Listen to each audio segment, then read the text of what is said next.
All right, welcome everybody. We're going to be starting game number 3 of Civ4 AI Survivor Season 6. If you're unfamiliar with the map, this one is one of the smallest maps I ended up rolling for AI Survivor this year. It is one of our standard Pangeas, but it is a small one. 2 liters in the north, 2 liters in the center, 2 liters at the bottom. The Pangea is noticeably a little bit fatter at the bottom side. Oh yes, and I need my predictions on the overlay. So if you guys missed me talking about this briefly, my predictions are Augustus to win, Chin to second, Shaka first to die, and I had a spaceship turn 330. Did I pick 11 or 10 wars? I picked 11 wars. 11 wars. So those are my predictions. Okay. Thanks for the reminder. So going into this game, the pregame favorite, as we're about to start, is Gilgamesh. Gilgamesh was picked by 60% of the people in the picking contest to win. He certainly has the track record. He's been to the championship game the last 2 seasons, and he probably should have won last year's Season 5 championship. Our other seeded leader is Ashoka, or Ashoka, as I will try to call him. I believe he was also in the championship game last year. Very good at pursuing peaceful stuff. I actually do like his start, but I don't like the fact that he's next to Shaka. And then our unseeded leaders are Shaka up here in the north, Ramses here in the east central portion of the Pangea, Qin Shi Huang down here in the southwest, and then Augustus, who you see I have backed here in the southeast. So with no further ado, let us get started. And as usual, we're going to watch to see religions and where the early deity settlers get placed. So Ashoka is going to get a religion. I don't think that's shocking. The question is who's going to get the other religion, because Ramses is pushing for one, and a surprising Gilgamesh is also pushing for one. But as the only leader here who starts with mysticism, India was basically guaranteed to get the first religion. Shaka going for fishing, yeah. This is one thing the AI is smart enough to do, is they will go for fishing if they have a seafood start. Also, by the way, note that he's farming this tile, which is pretty hilarious. But there's a tiny river here, which I did not edit, by the way. This is a completely natural start. I didn't make any edits to this start. But that allows him to farm this iron that he can't see is there. Let's look at where the settlers are going, shall we? It's wherever the archers are. So here's something that's immediately noteworthy. Both of the central leaders, Ashoka and Ramses, both sent their settlers north. So that means more space for the southern leaders. And as far as Shaka and Gilgamesh are going, they seem to be walking towards each other. So this is already a tight starting position in the north, and it looks like it might be getting more tight as well. Keep in mind, wherever Ashoka puts his city down, it's going to be a holy city, so it's going to... All right, so he put it here. Not a very good spot for the early game. Like, long-term, this is good, but in the early game, it's pretty weak because, like, the food resources are buried in jungle. It does secure this iron spot, though. So Shaka has iron at his capital. He's going to have horses. He's not going to have bronze. And then there's some more resources up in the north. Okay, I was going to say, like, did he just take Shaka's iron? But no, he didn't. As far as Ramses goes, he's got a really nice spot for his second city. It's going to, when borders expand, he's going to have a wet rice. He could theoretically share this corn with the capital. He's got bananas that he can farm, which is basically like a mini resource because it'll be a 4-food tile. I like this spot. And if he wins the mysticism race and puts a religion in here, that could be pretty crazy too. Oh, Ashoka also settled on a hill. Yeah, that could be a pretty big deal because there's a good chance this city is going to get attacked. But if it's a holy city and it's on a hill, I don't know. I'm not sure I see Shaka breaking through there if that's who he goes after. Also a hill spot here from Chin. Him grabbing this iron, could that be significant? No, because Ashoka is going to control this iron. Still, it does mean that he will get access to iron there and horses. So pretty important spot here. Key resources located here between the two. And we're still waiting. Oh, and Augustus also settled. This is not a bad spot either. He just needs to get animal husbandry. He is going to get copper for himself. Not bad. Early ivory, early copper. A wet wheat there. Not too bad.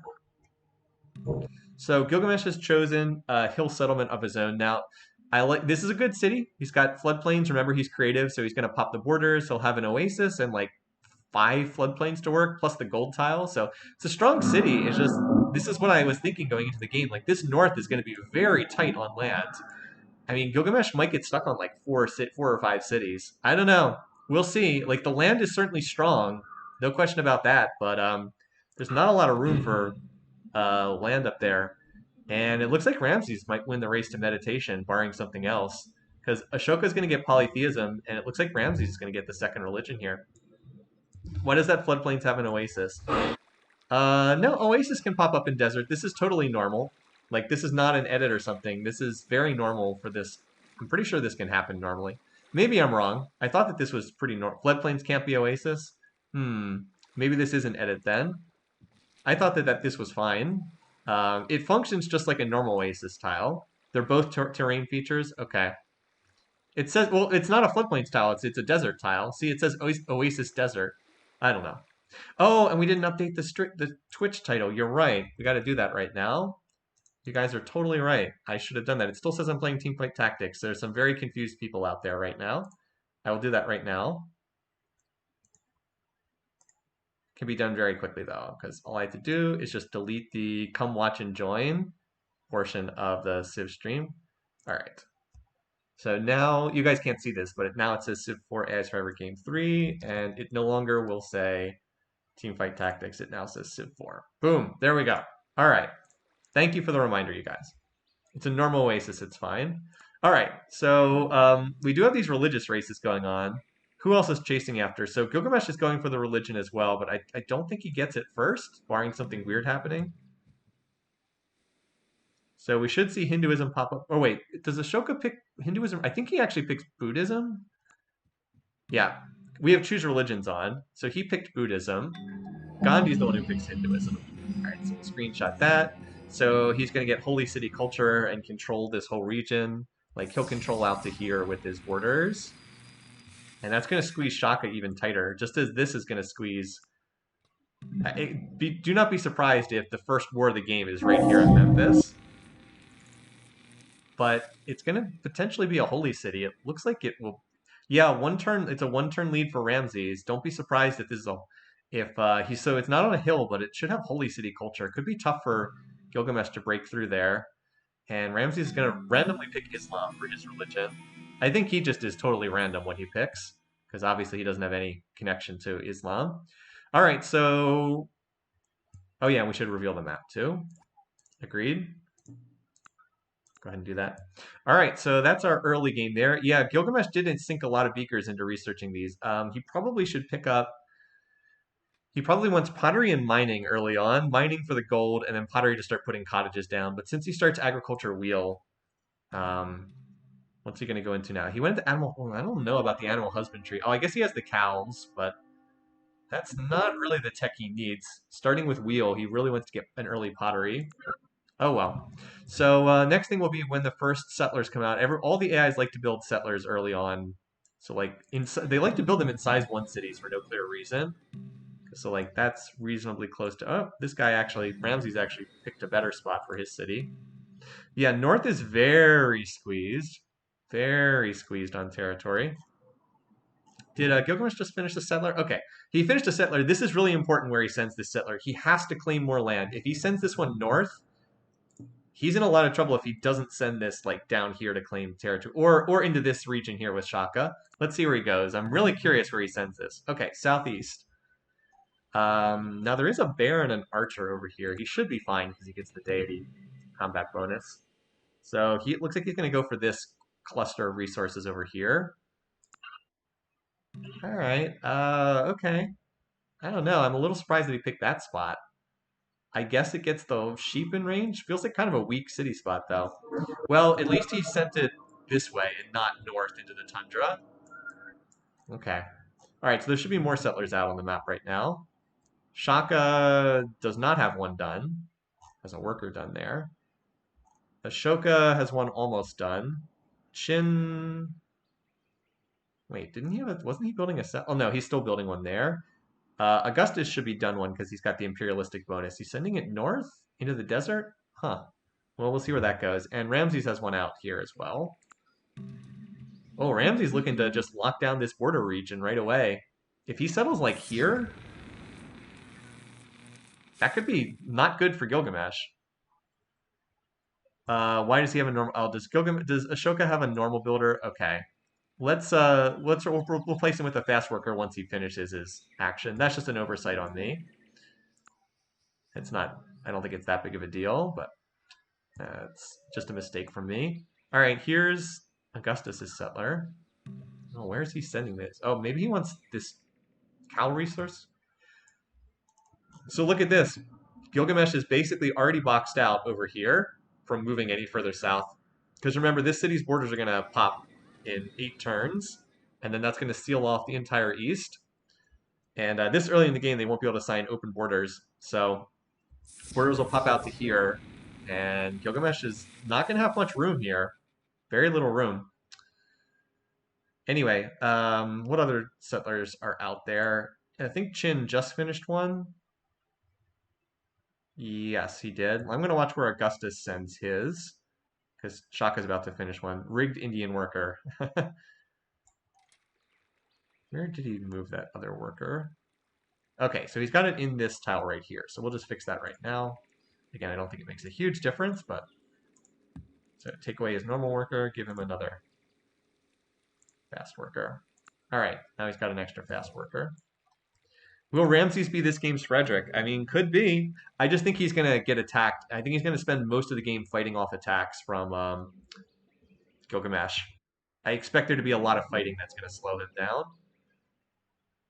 So Augustus still pushing an AI settler north. Where's he going with this anyway? All right. Not a great city, but not terrible. It does get the oasis. If he has animal husbandry, that will be much better. At least he's finally getting agriculture to connect his wheat. Still, it's staking his claim in the correct direction, if nothing else. It is kind of noteworthy that all the settling has been up here in the north, and there's like this vast region down here. Hill plants with the new black. All right, here's Shaka. Let's see where he goes. If he settles in this floodplains region, that could be pretty bad for Gilgamesh. Is he going to plant like right here? Because if he does, Gilgamesh is almost excluded from the ability to move south. Oh man, so much border tension. Border tension so hot right now. This region of the map is just like, what? Anyway, let's take a quick look at people's capitals and see how they're managing thus far. All right, Shaka has managed to connect some of his workboats. The AI struggles with these starts. The one thing that's helping him here are the double forested plains hills. Like these, he's got food and this gives him production. So this a little bit stronger, doing better with this start than I thought he might, thanks to these tiles here. How about Gilgamesh? He's doing okay. He's connected his food resources, farmed to floodplains, not bad. Does have the wait? Where's his extra population point? I don't know. Ashoka down here has connected both his food resources. He's connected the ivory, not bad. He's also got religion. He's got a settler over here. Chin founded this spot here, which looks like an okay spot, not that strong. Connected all the food bonuses, mined both of these hills. This is actually a pretty strong setup here at the start of the game. Not bad. Augustus is looking the weakest so far because he only just got agriculture in the process of farming that. And Ramses, again, connected his resources. Not bad. Already built an obelisk. Wow, he really wants a great profit for his shrine, doesn't he? Look at this. He's already running double priests. And he's 13 turns away.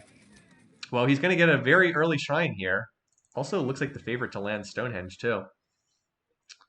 Interesting.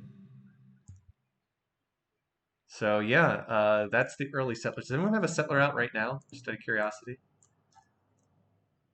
Yeah, Gilgamesh does. Let's see where he sends this. Boy, he's kind of been cut off on expansion possibilities, hasn't he? There's like a narrow window to move through here. Otherwise, he's kind of trapped in the north right now. So I guess he doesn't have much of a choice except to send this north. Anybody else moving stuff around? Oh, Ramses finished Stonehenge. Let me get a screenshot of that. Because I can also show the border tension in this region. So this city just has absurd culture. It's only 28 turns away from popping borders again. Because like right now the culture, in 28 turns, the culture will be out on these tiles here too. And on this tile. So if Gilgamesh doesn't walk a settler through here in that intervening time, this city will have so much culture, it'll just, he won't even be able to move through there. Okay. Wow. Like I said, this was my fear about Gilgamesh, is I just thought he might get squeezed really badly on territory. Now, that's not, all right, he picked this spot. Now, that's not to say he's not going to turn and just run over Ramses. That's a possibility. Like, does he have copper? So Ramses does not have copper, and that could be an issue if he doesn't connect it early on. Does he have horses? He does not have horses right now either. So if he is slow to research up to ironworking, there is the possibility that Gilgamesh just runs him over because he doesn't have units. So that's kind of a real question over there. All right, down here. Is that another settler? Yep. So Augustus just finished one. It's just standing in the city right now, but all right. Presumably it's going to move. I suspect he'll grab this coastal region with that settler. All right. And down here, looks like Qin has a settler heading to the southern tundra. See where that one goes. How about Shaka? Shaka's about to finish the settlers. We'll check back in on him in a second. A lot of barbarians down here. So Ramses has bronze work. Oh, the early ironworking. Wow! Wow, the genius play for the 500 IQ play from Ramses. The early ironworking because he doesn't have copper. That's the one thing he needs to do to be safe is connect this iron resource. Wow. Really smart. I don't think Gilgamesh can attack him before he gets his iron connected now. Really, really smart. Wow, okay. Interesting. So Augustus trusts this city down over here. He got the Plains Hill plant. He needs to pop his borders. If he can expand borders here, that's not that bad. Augustus having stone means he's probably a lock to build the pyramids. He's already on masonry. Expect him to connect his stone and then build the pyramids. Meanwhile, down here, Qin is probably going to found on this tile. I guess there's like a 1/10 of 1% chance that his settler gets whacked here, but nope. On a hill, that's not going to get captured. So Ramses already has a great prophet, which he's going to use for his shrine, an obscenely early shrine here. Turn 42. We had a turn 36 shrine in the last game. Now it'll be interesting to see how. And now his borders are going to pop even sooner. So he's going to have 60% defense here just via culture in like, what, 15 turns? This could be a tough nut for enemies to crack. I don't see this city falling pre-catapults unless he just is an idiot, which it's Ramses, so you never know. His big issue is he doesn't expand. Although he does have a settler down here. He doesn't have a unit guarding it. Yeah, he just walked it back into the capital because he didn't have a guard for it. But it's very smart for him to get the ironworking early. So I suspect he'll have time to connect that. Like, Gilgamesh hasn't connected his copper yet. Or wait, does Gilgamesh have copper? Oh, he has copper up here.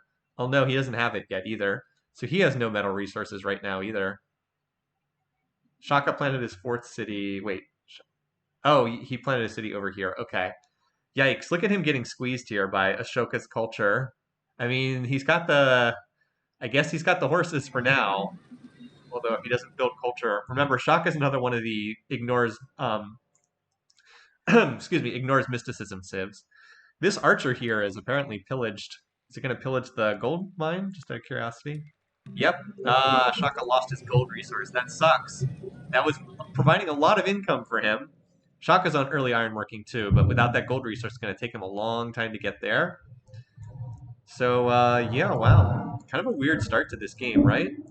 And there's already a Barb City that's popped up down here. And Ramses is sending out a settler. Right here. Probably just plant, like, here or something. Or this. Actually, this tile's better because it gets the cows in range. There it is. Yeah, good start from Ramses, certainly.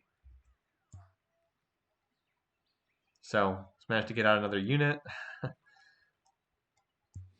And has really sealed off the map culturally. There's not a ton of space. So Gilgamesh he settled another city. He's up to 5. He's settled for the copper. So he probably needs to connect that copper and do something pretty quickly here. I just don't know if it's going to be in time. I think Ramses is going to have iron connected. Ashoka is a different story though. But Ashoka's city is on a hill with 40% cultural defense. I don't know if this city could be punched through easily. Feels like it would be awful tough to attack there. Shaka just feels like a total weakling. Like I said, that's why I picked him first to die. I just did not like this start for Shaka. Gilgamesh, he has room for maybe one or two more cities up here, but like, where does he go after that? Is he trying to sneak a settler through here to like the southwest? He's got some warriors here. I don't, I don't know. Like these borders are gonna expand again relatively soon, and in 6 turns, this tile will be taken over, and then these 3 tiles will be taken over, and I think that's it. I don't think Gilgamesh will be able to move through. I think he'll be stuck just by these absurd borders that we're seeing here. Yeah, Gilgamesh can fit a few more cities. Like, he can get one over here if he wants. That would be a nice spot for a city. City here. He can get up to probably 7 cities, and then the question is, like, is that enough? I'm not sure. Maybe yes, maybe no. All right, so 50 turns into the game. Meanwhile, down here, Qin is not really expanded all that well, and Augustus is building the Great Wall. That's not really a surprise. He also has an unescorted settler over here. So let's zoom out and get our overview shot just to see. I'm going to focus a little bit more on the north here because I think that's where the more interesting stuff's happening. Barb City over here as well. Qin on double settlers, that's true. Yeah. Let's look at how everybody feels about everybody else, shall we? Because there's a lot of the purple we don't like people here. All right, Gilgamesh is the worst enemy of Ashoka and Augustus. Ashoka is the worst enemy of everyone else in the game. Worst enemy of Ramses, too. That's kind of surprising, but there's that religious tension right there. And then I don't think anyone else is a worst enemy. So Gilgamesh really does not like these two. He is pleased with Shaka, even with the border tension between them. He's also cautious with Ramses. So at the moment, he'd be more likely to attack Ashoka. Ashoka is not going to attack someone, but if he did, it would probably be, well, it would be any of the low peace weight leaders. Augustus doesn't like Gilgamesh. He doesn't like Qin. He doesn't like Shaka. Qin doesn't like Ashoka. Ashoka might be the victim of a dog pile. And Ramses doesn't yet. See, this is like the surprising thing. Ashoka and Ramses. Ramses does not like him. So this Ashoka could be in some trouble here. Anyway, that's our start so far. Ramses, I know this is a shock, but Ramses has the most culture out of the game so far. So there's like a very slim chance this city could get raised here. Again, unlikely, but it was not 0. So Gilgamesh picked up Ramses' religion, which could be significant. Gilgamesh is building settlers. I'm just not sure he has a lot of room to send them places. And I know there's a Roman settler. All right, so Rome claims this spot, picks up horses, and there's the Great Wall. This is actually a non-silly Great Wall because there's actually a lot of barbs down here. Having this, having the Great Wall should help Augustus a good bit. All right, now we knew that Qin was on double settlers a minute ago, so here's one, right? Oh, this is dangerous that this is only escorted by a warrior, but it looks like it's okay. So he grabs a city for copper, and there was another settler somewhere else over here. No, that's just a worker. But in any case, that gets him out to 5 cities. India is only on 3 cities. India maybe needs to build some more units, or build some more settlers at least. India's been doing wonder stuff, it seems like. Right? I'm not missing one? Yeah. And how about Shaka? We should also look to see the military situation here. So this is Gilgamesh and this is Augustus. Yeah, India is definitely, I would say right now India looks like it might be first to die because India is definitely making some enemies and not looking so great from that perspective. So Ramses needs to connect this iron resource of his. He has it. He finished ironworking, but he hasn't connected it yet. By the way, the borders did pop here. And wait, did they? Yes, they did. Okay. Oh, Gilgamesh looks like he still has a path through this tile if he wants to walk through.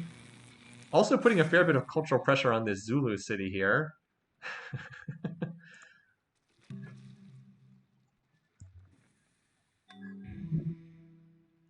So that's bronze working finishing. Wow, where are all the cities for India? Okay, India whipped a settler here. That'll be a question of where this settler goes. Definitely needs to grab some more territory though, right? I mean, for as good as the early game's been for Egypt, Egypt only has 4 cities as well. All right, there's the iron resource. Now, keep in mind, this is very close to the border with Sumeria. This could get pillaged if it came to a war. And that would be the key resource there, because I don't know if there's any other... Are there other iron resources? There's one down here. And there's a horses over here, which would be big for war chariots for Egypt, if Ramses could get it. He really just needs to get more cities out, though. Not sure what he's been... Oh, he's been building missionaries. That's what he's building. That and granaries. Trying to spread his religion around. So India's probably going to settle for this marble. Okay.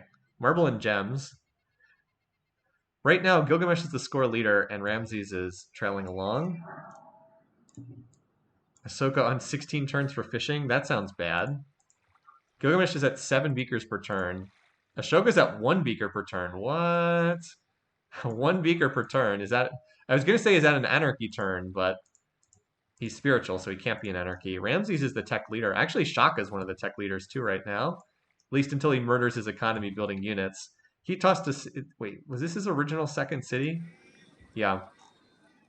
So Shaka did get to 5 cities. They're not exactly high quality cities, but he did get to 5 of them for right now.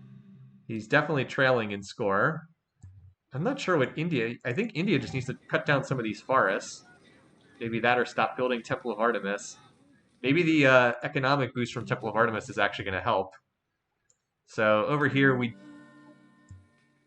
that's, yeah, like I said, not one of the better wonders. Ramses gets another great profit. He'll probably use that to light bulb theology, something like that. He built a bunch of warriors and then has them like trying to take this barb city, which is never going to work. Here's the very predictable pyramids built from Augustus, but with stone and industrious, it's not that expensive for him. Like, this is only about a 15-turn build, and that'll definitely help him. All these barb cities over here. If he gets to ironworking for Praetorians, he would have an easy time capturing those barb cities. Oh, he founded this city down here for iron. Yeah, I like Augustus's long-term position. Like, he's going to found another city over here, just kind of quietly vacuuming up this corner of the map, and he'll have pyramids to help out. So we should also check in to see if Gilgamesh is plotting war yet. Apparently not. How about Shaka? All right, Shaka's already plotting war, and he tossed a city down here. So who does he dislike? Well, he doesn't like Ashoka. He also doesn't like Augustus. I would think if he goes to war, it's probably with India, but it's not guaranteed. He is only cautious with Gilgamesh. Now, attacking Gilgamesh would be suicide, but we've seen Shaka do stuff that crazy. So Shaka's going to go after somebody. I'm just not sure I see him having much success against the units that Ashoka has. Although Ashoka does need to build more of them.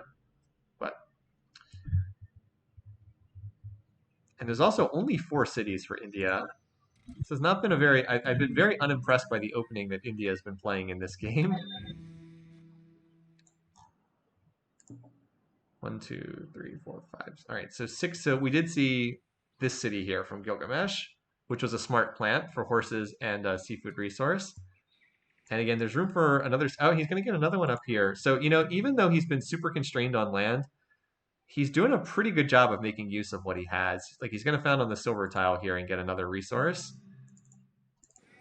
Well, this one's not connected yet, but sooner or later he'll research sailing and go with that. So, again, like I said, has made good use of what he does have. Ramses picked up another city here. But, like, he's mostly out of room now. So, like I said, 7 cities. Maybe has room for 1 more. Which might be enough. 7's okay. Like, coming out of the Landgrab phase, 7 is okay. Qin being only on 5 is a little surprising. 1, 2, 3, 4, 5, 6, and 7 over here for Augustus, too. Yeah, Gilgamesh is going to finish the Oracle. We'll see what he just whipped it to completion. Let's see what he picked up with it. Probably metal casting? No, Monarchy. Okay, not a bad choice. So he'll revolt into hereditary rule. He doesn't appear to have any wines, but just the extra happiness is nice. I mean, he's going to have a lot of happiness because he's going to have the silver connected, and then he'll be in hereditary rule. Can be really good for the AIs early on. See, yeah, there's the hereditary rule. He's definitely leading the field in score by a good margin. I would say that right now, India looks very likely to be first to die because India has a religion that no one else is following, and India is just weak in this game. Like, I think India survives until people get catapults, but eventually people will have catapults. Unless Shaka attacks Gilgamesh, that is always in play, just because of all the tension they have between the two of them. Here comes a Gilgamesh settler. Is he going to try to squeeze it through here? Oh. So another intrusive city site here. Hi, Ramses. Gilgamesh is trying to get one more. Oh, he grabbed that spot. Okay. So Shaka has been the one who's been squeezed the most on territory. Gilgamesh has despite looking really bad early, Gilgamesh has managed to get his fair share. Has managed to pick up enough that he seems to be okay. And he's picked up a lot of resources too. So again, the most predictable thing ever that Augustus would build the pyramids using his marble or his stone. He's gonna have marble relatively soon. Well, he needs another city. Never mind. I thought this was in the second ring, but it's not. He has again gotten everything below the deserts, and now he's pushing west as Qin continues to push east. Qin picked up a couple more cities. 1, 2, 3, 4, 5, 6. Wait, 1, 2, 3, 4, 5, 6, 7 cities. This one's new, and this one, Chengdu, is new. The city here is right on the border with India. India just sitting on 4 cities. All right, well, there it is. India just sitting on 4 cities forever. So it sure looks like India is going to be first out of this game. Let's gotta mark the war counter. I keep picking the wrong text box to update. So war number 1. Shaka will ask for help and then India dies. Very possible. I don't think Shaka does a lot on his own here, but yeah, like that, like this attack that's planned for Vijayanagara seems unlikely to go anywhere. But as we said, Augustus, I expect to get battered. Let's see where everybody is power wise, and we can check the other bar graphs while we're at it. All right, so GMP looks like Ramses and Gilgamesh, although I'm sure a lot of this is actually culture from Ramses. Production, not a big difference thus far. Food, Gilgamesh running away with food right now. Pretty impressive given the constrained start that he had in this game. And power, reasonably close, except that India is last here. Culture, okay, Ramses has got a lot of culture, we know that. Wait, Qin, 21 turns for pottery. Is he an anarchy? Or is his economy just that bad? Hold on. Gilgamesh, 29 beakers. Ashoka, wow, 4 beakers per turn. Yikes, what is going on there? Augustus, 16. Qin, 0. What? He's actually losing money at 0. He's losing money at 100% gold. Uh-oh. Ramses, 25. That's not good for Oh, his units are actually on strike. What the? On strike. Yikes. That is someone who torched their economy. Uh-oh. Well, he won't be expanding again anytime soon, now that he's done that. When you actually run out of money and the units start going on strike, geez. I'll be curious to see who captures these barb cities over here. This one's down to just 2 archers left. I think Qin's been killing them with this. And then Augustus is trying to get some units over here. Augustus needs, probably needs Praetorians, but I don't think he has ironworking yet. He's researching polytheism. All right, so Shaka's attack's going to suicide for sure. But the question is, will he call in allies to help him? I mean, these cities are getting walls on top of their defenses that they already have from culture. So that attack went nowhere. Or I guess it hasn't officially launched yet. That sword did kill something. Oh, here comes Ashoka with his counter stack, question mark. Kind of a weird decision. How about Gilgamesh? Is he plotting, just out of curiosity? All right, he's plotting against someone. So that's the other big question: is who does he want to go to war with? Doesn't like Ashoka, doesn't like Gilgamesh. He's actually cautious with Ramses right now. So India would be the most likely target. If he tried to attack Rome, that would be a disaster. He can't even reach Rome right now.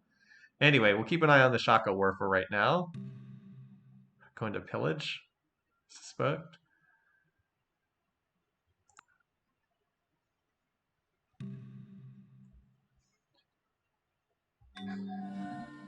So that'll get a shrine. But India is just so weak right now. Yeah, Gilgamesh actually looks pretty strong. 1, 2, 3, 4, 5, 6, 7, 8 cities, but like it's not just the number of cities, it's the size of them too. Like this city is pretty darn good, and like his research is coming along at a good rate. He's going to build up some kind of nasty stack and go after someone. But he's cut off. He's actually cut off from reaching India right now because no one has open borders. It's too early in the game, right? Like, see, there's no open border treaties. So at the moment, he hold on, close that. At the moment, he can't reach India because he can't go through Shaka's territory. Maybe he attacks Shaka because they do have a lot of border tension, right? I mean, it's Gilgamesh. He can declare it pleased. So yeah, he's pleased with everyone except these guys, but he can't reach either of them. So I don't know what that means for him. Anyway, so there's a minority religion for Ramses. Probably not going to make a big difference. Ramses has been expanding. 1, 2, 3, 4, 5, 6. He's out to 8 cities and still has more room. He needs to cut down all this jungle. Like his long-term potential is good, better than Gilgamesh, but he needs time. Oh, Augustus gets one of the barbed cities. Yeah, technically he has a way to cross Shaka's territory, a rather violent way to cross Shaka's territory. So Gilgamesh is like kind of capped out right now. He needs to use the territory he's picked up to gain more. But as I said, the people the people he hates the most, he doesn't really have a path to reach. So there's only 3 units on defense in here, but it's also 50% defenses plus hill defense. And Ahsoka does get to move first, so maybe he should reinforce this city, and then I expect Shaka's units to die. Yep, that was a very bloody attack by Shaka. He just lost a whole army there. On a hill, plus 50% defense is no joke for Shaka. Let's see it on the graph. Just had to advance a turn to see it on the graph. Ooh, look at that. Yikes. Of course, Gilgamesh is still building up, but can he reach his intended target? He may not be able to reach his... If he wants to go to war with India, he can't reach India. I'm looking at this city, too, for the 5% chance to revolt each turn.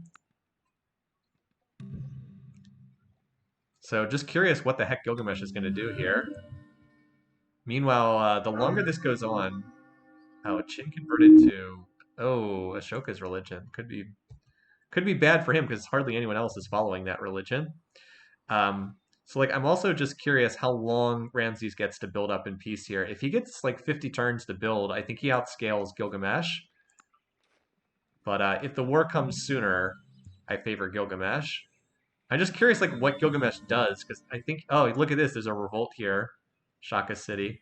Gilgamesh's best move is probably just to attack Shaka and run over him because Shaka's very weak, like very weak. But he's pleased with Shaka, so I don't know if he'll do that. This city. This city is also very, very exposed. Ashoka could probably capture this if he sent his army there. Instead, he seems to keep sending his units up to Bulawayo instead. Shaka did a culture. Did he actually research mysticism? He did. He did research mysticism. Okay, so he can build monuments in his cities. Maybe he responded to that because of the pressure he was suffering here. This city will have less of it. It's already revolted once, so now there's like 3% odds per turn to keep revolting. If it pops its borders, the odds do go down as a result of that, but they'll still be there, so... Oh, well, here we go. Get your popcorn ready. Gilgamesh decided to go after Ramses. Okay. This is probably the most important war of the game. As that city... Wait, where's Navajo? Oh, down here. So this, as I said, this is probably the most important war of the game between these, as far as whether Gilgamesh can punch through here or not. He's got a lot of units, but he doesn't have construction, right? Or does he? I don't think he does. No, he's a long way away from construction, so it's going to be tough for him to punch through. If he punches through, he's going to snowball this game and he's going to be the winner. But if he stalls out here, this could be awful rough for him. So, as I said, this will probably be the big story that we need to watch. I don't think Shaka's going to do much in the immediate future. All right, this city does not have much in the way of defenders. So it does have 60% defenses. A lot of chariots. There's no spear in this city. That's kind of an issue. One spear would probably stop this city from getting captured. I don't know, though. Remember, Gilgamesh moves before Ramses here. He might have enough to just capture this city, in which case, probably game set match to Gilgamesh. Ooh. Oh boy. That was where I was expecting Ramses would make his stand. I think, I really think one spear makes the difference there, but he didn't have that spear. And look at the score now, 936 Gilgamesh, 671 Ramses. Ooh, boy. Well, like I said, I thought that's where Ramses needed to make a stand at his 60% defense city. But he wasn't able to hold that. And Gilgamesh now has more promoted units. That was the Holy City, correct. It was the Holy City. Now, like, reinforcements will come in on both sides, but, like, the longer that this is... that was just felt like a very important swing in the game. And I still feel like if there was two spears, that city does not fall. With one, maybe it doesn't. I don't know. But, like, those chariots got really good odds against the defending axes. And, like, this next city over here, not very well defended either. There's just a sword, a chariot, and an archer. So, like, it feels like this attack should be defended, but Gilgamesh might just push his way through. Like, if this city falls too, I think the war is over. Oh, there's one unit left in there. Oh, one unit survived that. A spear popped out at the left. So, one unit survived. A war chariot with 2 health survived. And now a spear's in there, so these chariots won't be able to do anything. That could be really critical that unit survived with 1 unit survived in there. Please check shrine income for Gilgamesh. Okay. 16 cities currently. So pretty good spread for this early in the game. India is on 5 cities right now. I think this city was planted relatively recently. Shaka may be able to take this if he gets a decent dice roll. Nope. So this city holding could be the difference between rapid conquest for Gilgamesh and something that stalls out over a long period of time. Vultures against war chariots right now in this battle. Gilgamesh is probably going to go for catapults, though, and if he gets catapults, he should... Yeah, he's already researching construction, so I think he wins this war long term once he starts stacking catapults. Part of the problem for someone like Ramses is he just doesn't build a lot of units. Even in a war like this, where he should be building units in every city, he doesn't necessarily do that. All right, so Augustus picks up a useful wonder. We're 100 turns into the game. Has Qin managed to recover his economy? No, Qin is just doomed in this game. He's still researching fishing, so I don't know what he did to his economy, but like he's just doomed right now. He's still on fishing tech. Shaka's going nowhere in his war at the moment, but Gilgamesh seems to be winning his. Because like he's got another big stack coming in now. Sure. Also, this city is not connected by road, so it's not really being reinforced. Augustus has picked up the religion he probably wants. Ramses stack east. Oh, okay. Well, that might be the difference then. That's a lot more units than I thought he had. Where did they go? Oh, they're over here now. Okay. Maybe he didn't want to attack at the river penalty. Well, if he can retake Memphis, then that's a lot of units.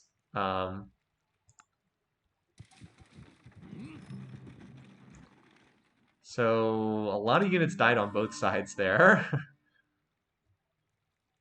There's another stack coming over here. I still think construction probably makes the difference in this war, but oh well. Wow. Okay, retaken. The fortunes of war swing back again. Well, I guess I hadn't revealed the map since that took place. So Ramses was able to respond. Let's see where they are in terms of power. Yeah, losses on both sides. Also, Augustus's power is slowly creeping up now. I don't suppose he's plotting war with anyone. No, he's not. That would certainly make a difference if he got involved in the fighting. So he's been just been quietly expanding down here. I guess there's still this Barb city that hasn't been captured yet. But like Augustus is taking over the bottom part of the map. And Qin having no economy whatsoever. That's kind of an issue there. Yeah, so this is pretty interesting. Shaka's still battering his head against the gates of India. Although I think he might be able to capture this city, Agra, which is not very well defended and it doesn't have much in the way of culture in it yet. Just watching this fight here. Oh, there's one archer with 0.8 health left, so it looks like this is going to get captured. Ashoka defending over here and not defending this city. So Gilgamesh has reformed a stack over here, and we'll see if he has more luck. Ramses really needs to reinforce this city or get a road over there.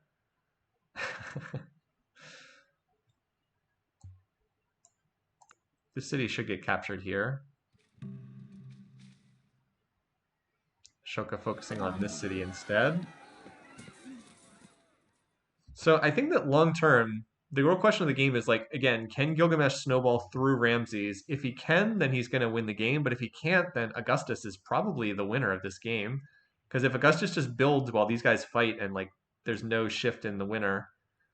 Oh, there's a lot of okay, this is not I don't think this attack's gonna work. Ramses has had time to heal his stack. I thought this stack was gonna go for Pi Ramses, but if it goes for Memphis. Yeah, that did not work at all. That just got torn apart there. Meanwhile, Ashoka wants to try to capture this. He should probably just take his city back.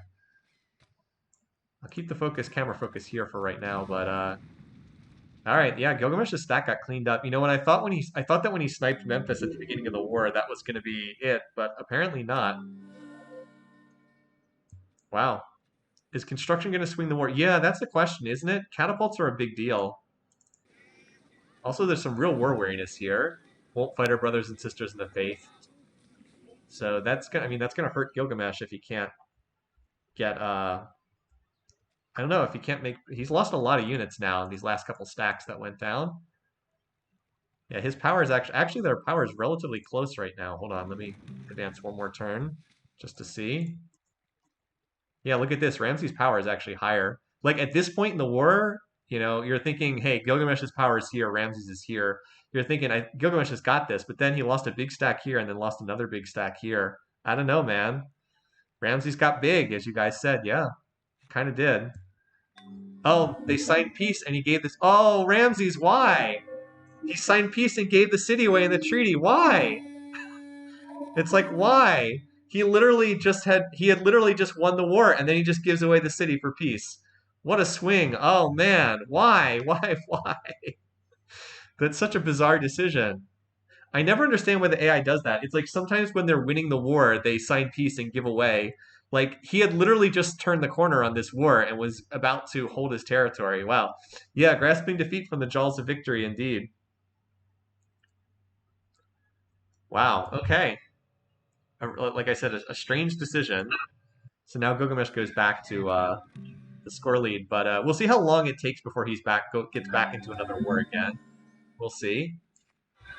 Oh, what was this? Someone somewhere got captured. Oh, this Barb city got captured by Rome.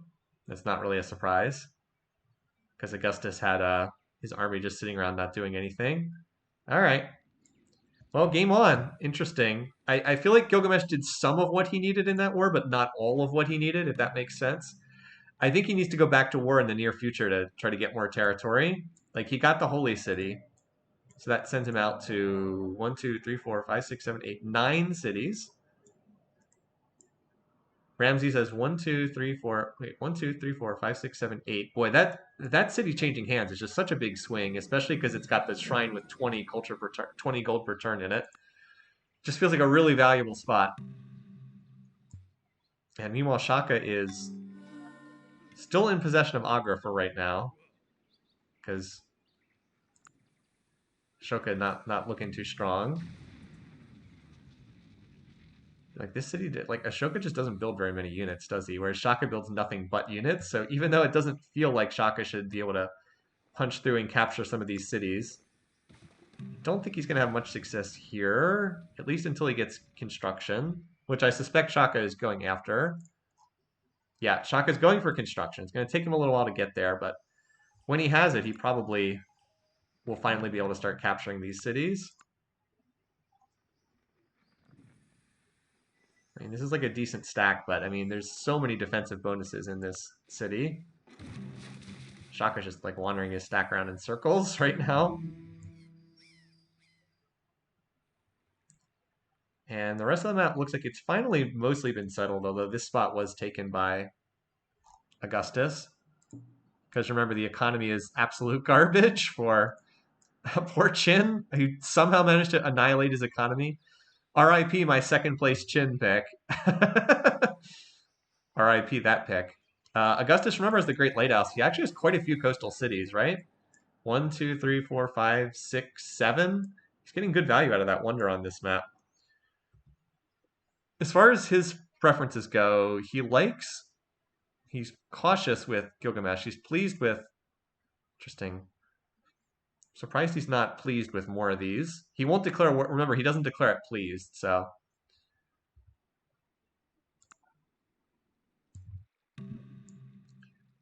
So right now, Ashoka being the only one in the world practicing Buddhism really is not a good sign for him. I'd have to say he's the favorite to be first to die, given his unpopularity. How about Gilgamesh? Who is he likely to go after next? So he really doesn't like Ashoka. He's actually pleased with Ramses. He's only cautious with Augustus. So yeah, it looks like the faith that no one else practices is going to bring the game down on India's head. Shaka is just continuing to wander this stack back and forth, just shuffling it in circles here. I'm pretty sure he can't take this city.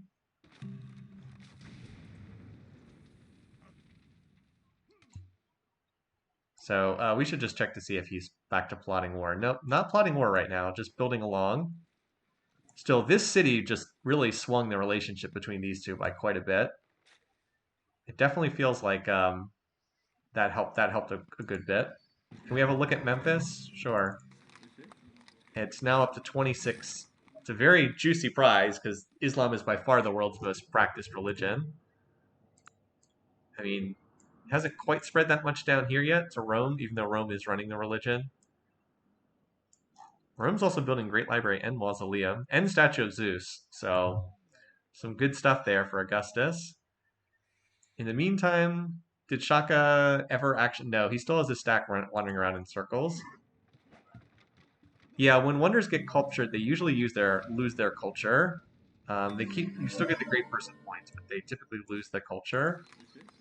See that Stonehenge isn't producing any culture. All right, will Shaka actually attack this city this turn? Looks like he did with one of the stacks. Must be the theology religion. So Ramses gets the mausoleum, not Augustus. He was very close, 2 turns away. So Shaka lost another stack, but he almost has construction now. I've just been shocked at how weak Ashoka and Chin have been. They've definitely been weaker than I expected. Neapolis.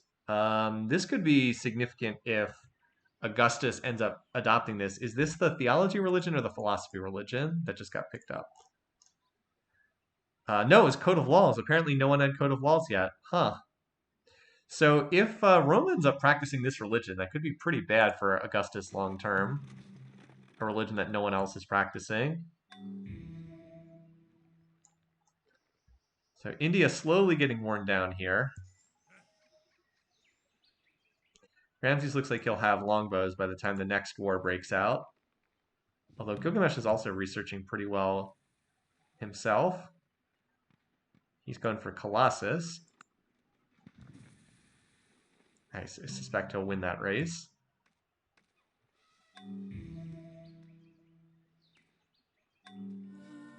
Great library. Yeah, you can see all the wonders he's building here.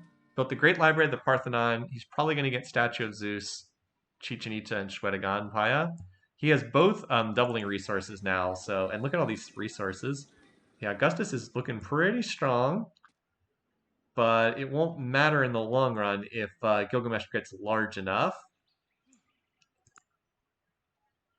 So Ramses is kind of like body blocking for Augustus in this game. Yeah, and yet another Shaka attack that did not succeed. He tried to take this city, but it didn't work. Maybe if he gets some catapults, it'll be different. This is just like the fortress that's holding out, protecting India. Gilgamesh has been a little bit quiet recently. I kind of thought he'd go back to war with someone. I guess we should check to see if he's plotting, just to see. Nope, not plotting war right now. Part of the reason maybe why the game has been a little bit more peaceful, is because so many people are running Islam. They're all getting the huge shared relations bonus. Like Gilgamesh only dislikes Ashoka. He's cautious or pleased, or he's friendly with. He's pleased with Ramses. He's friendly with Chin and friendly with Shaka, so they won't go to war. Augustus typically doesn't go for a culture victory, even though he builds a lot of wonders. All right, now here's a more respectable stack, but again, I don't see this punching through. Not without, as Augustus builds Statue of Zeus, I don't see this punching through without catapults. And even though Shaka just discovered construction, I think he's going to throw away this stack attacking without waiting. Yep. So he just melted down his entire military. Gilgamesh gets the Colossus. Note that Augustus has taken over the score lead, and Ramses has almost overtaken the score lead. He would be ahead of Gilgamesh if he hadn't thrown away this city. Now that said, let's advance one turn so we can see Shaka's military meltdown. There's Shaka collapsing. So Ramses is keeping pace in power with Gilgamesh. Is keeping a close match there. Now, in terms of GMP, Gilgamesh is the leader there. I wonder if he's the leader in research. We should check beaker count here in a second, too. Note that Chin just has not recovered from the early game. I don't know what happened to him, but his economy just was awful. Food, these three are very close. These three are all reasonably close to one another. We saw power, culture. Oh, okay. So that was a culture bomb getting detonated by Gilgamesh. Did he put it in here?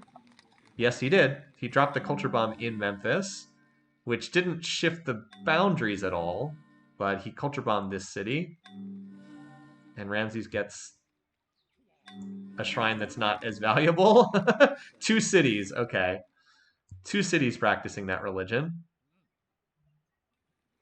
There is a real chance Augustus will switch out of into his self-founded religion down the road, which would certainly shake up the game's diplomacy a fair bit. But for the time being, the story is just Shaka's engaged in a helpless, fruitless war.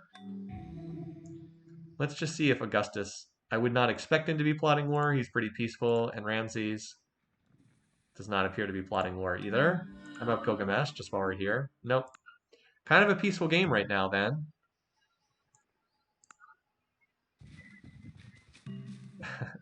Ashoka, yes, he did build the Hagia Sophia while engaged in this war, because that's who he is. That's just what he does.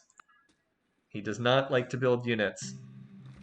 All right, over here, there's a wistful attempt to try to take this city back. I don't really see that working. At least until Shaka can get his next stack going. Look at the difference in score, by the way. These 3 are all around 1,500, and the other 3 are just like dead weight. I mean, total dead weight. in terms of score. They're so much weaker. All right, in terms of research, Gilgamesh 264. That's pretty good for this stage of the game. Ashoka 60. Let's do the ones that are actually competitive and the ones that are not. Gilgamesh, and then Augustus. Ooh, Augustus is a lot lower. That's significantly lower. He needs to get his costs under control. And then Ramses. All right, Ramses is about the same. Gilgamesh really pumping the. It's because his expenses are so low. He's got all those ziggurats. I think that's part of it. So Ashoka 65, Chin 36. Yikes. Shaka 76. Okay. Your Shaka cultural pick is looking about as you would expect a Shaka cultural pick to look. Not very good. So yeah, Gilgamesh's economy is really good. Like he's got all these cottages everywhere. He's not in a golden age, is he? No, he's not. Just to see if that was throwing off the comparison. I didn't think so, but yeah, he's just kind of burning through the tech tree right now. What's Ramses building right now? Peaceful stuff for the most part. Well, I guess he is building some stables. And the wealth builds. So yeah, not much going on right now. Just Shaka continuously throwing his head against India. There's only 3 units in Vijayanagara right now, though, so this along with this stack, a lot of great people being born, but a surprisingly peaceful game. I will say that I thought Gilgamesh maybe needed to be further along than this. If he hadn't gotten this city in the peace treaty, he'd be so much worse off. This is also a big reason why Gilgamesh's economy is so good. He's got the shrine with 38 gold per turn in it. Can you imagine if Ramses had not signed this away in the peace treaty? Like how much weaker Gilgamesh would be in comparison to Ramses? Wouldn't even be close. Anyway, so yeah, this one war is just continuing to go nowhere. Ramses does have the mausoleum, so this is going to be the extended Golden Age for him. He gets the 12 turns of Golden Age production. See what he chooses to do with it.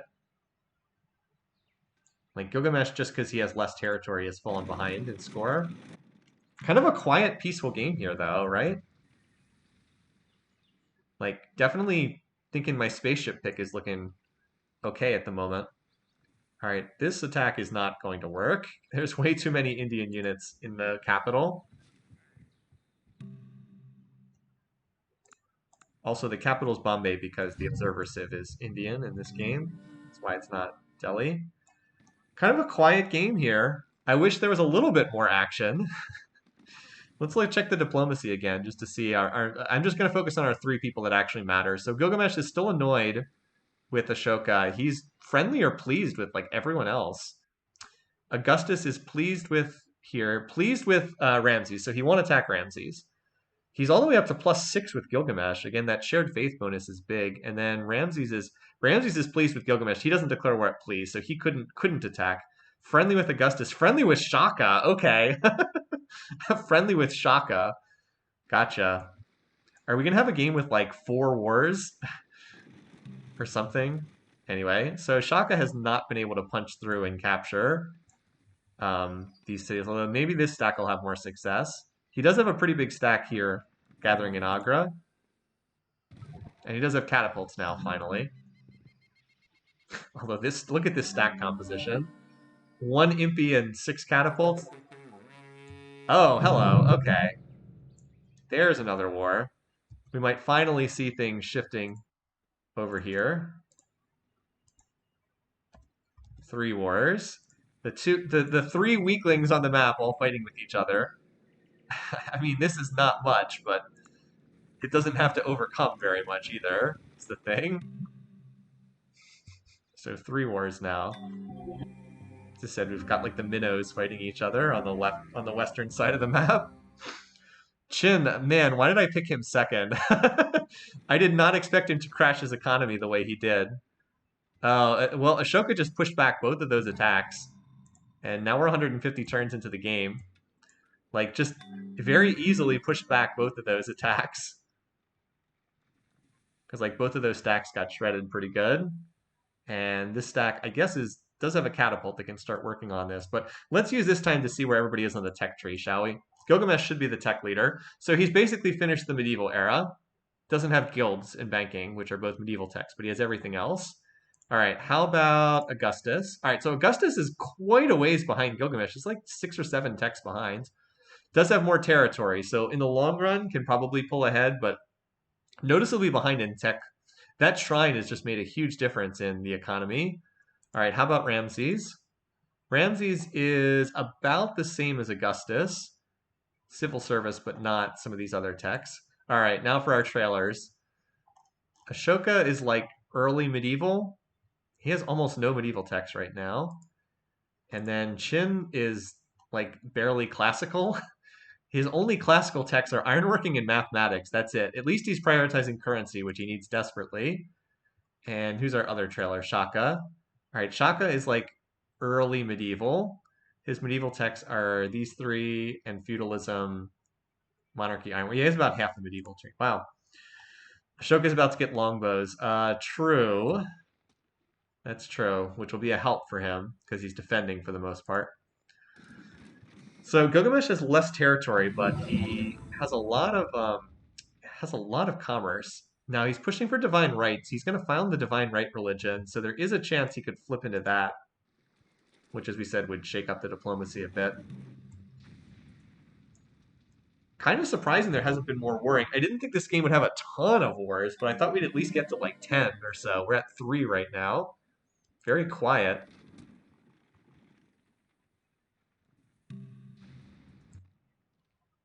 Like you would think that oh, him finishing Sistine could matter if he chooses to go culture. Like, there's a real chance that he could look to push for the culture victory. Gilgamesh is someone who often opts to go for culture, and Sistine definitely is a factor in that, even without a apostolic palace. Yeah, religion always has a big effect on diplomacy. So yeah, religion having an effect for sure matters. All right. Oh, here's a more significant stack from Chin. We continue to see not much going on here. And Shaka is, Shaka with catapults may be able to punch through here, but he does have to attack longbows on a hill, which is always rough. Like the defenses are going down, but we'll see how many longbows Ashoka is able to get in there. So there's the Divine Right religion popping up. We'll see if he ever swaps to that. All right, he's back to plotting war again. So remember, he can declare it pleased, so he could be attacking Ramses. More likely he's going to come in here and seal the deal with India, though. That's, as we said, the more likely route here. Pick up some much needed additional territory for Gilgamesh.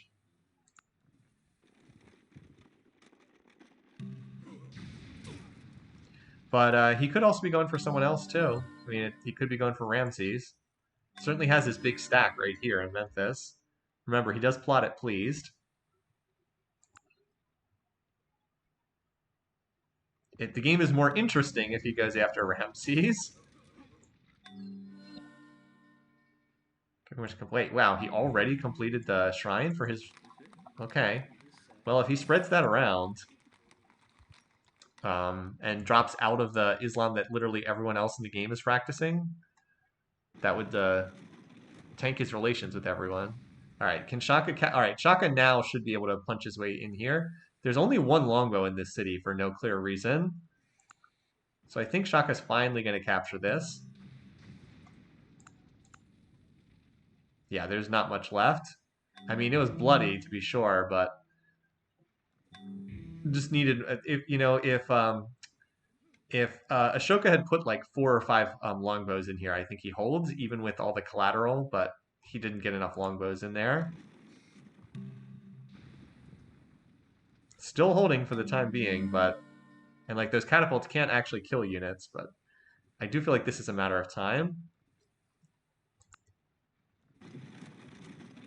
Fresh longbow in there though. Very bloody attack on this city.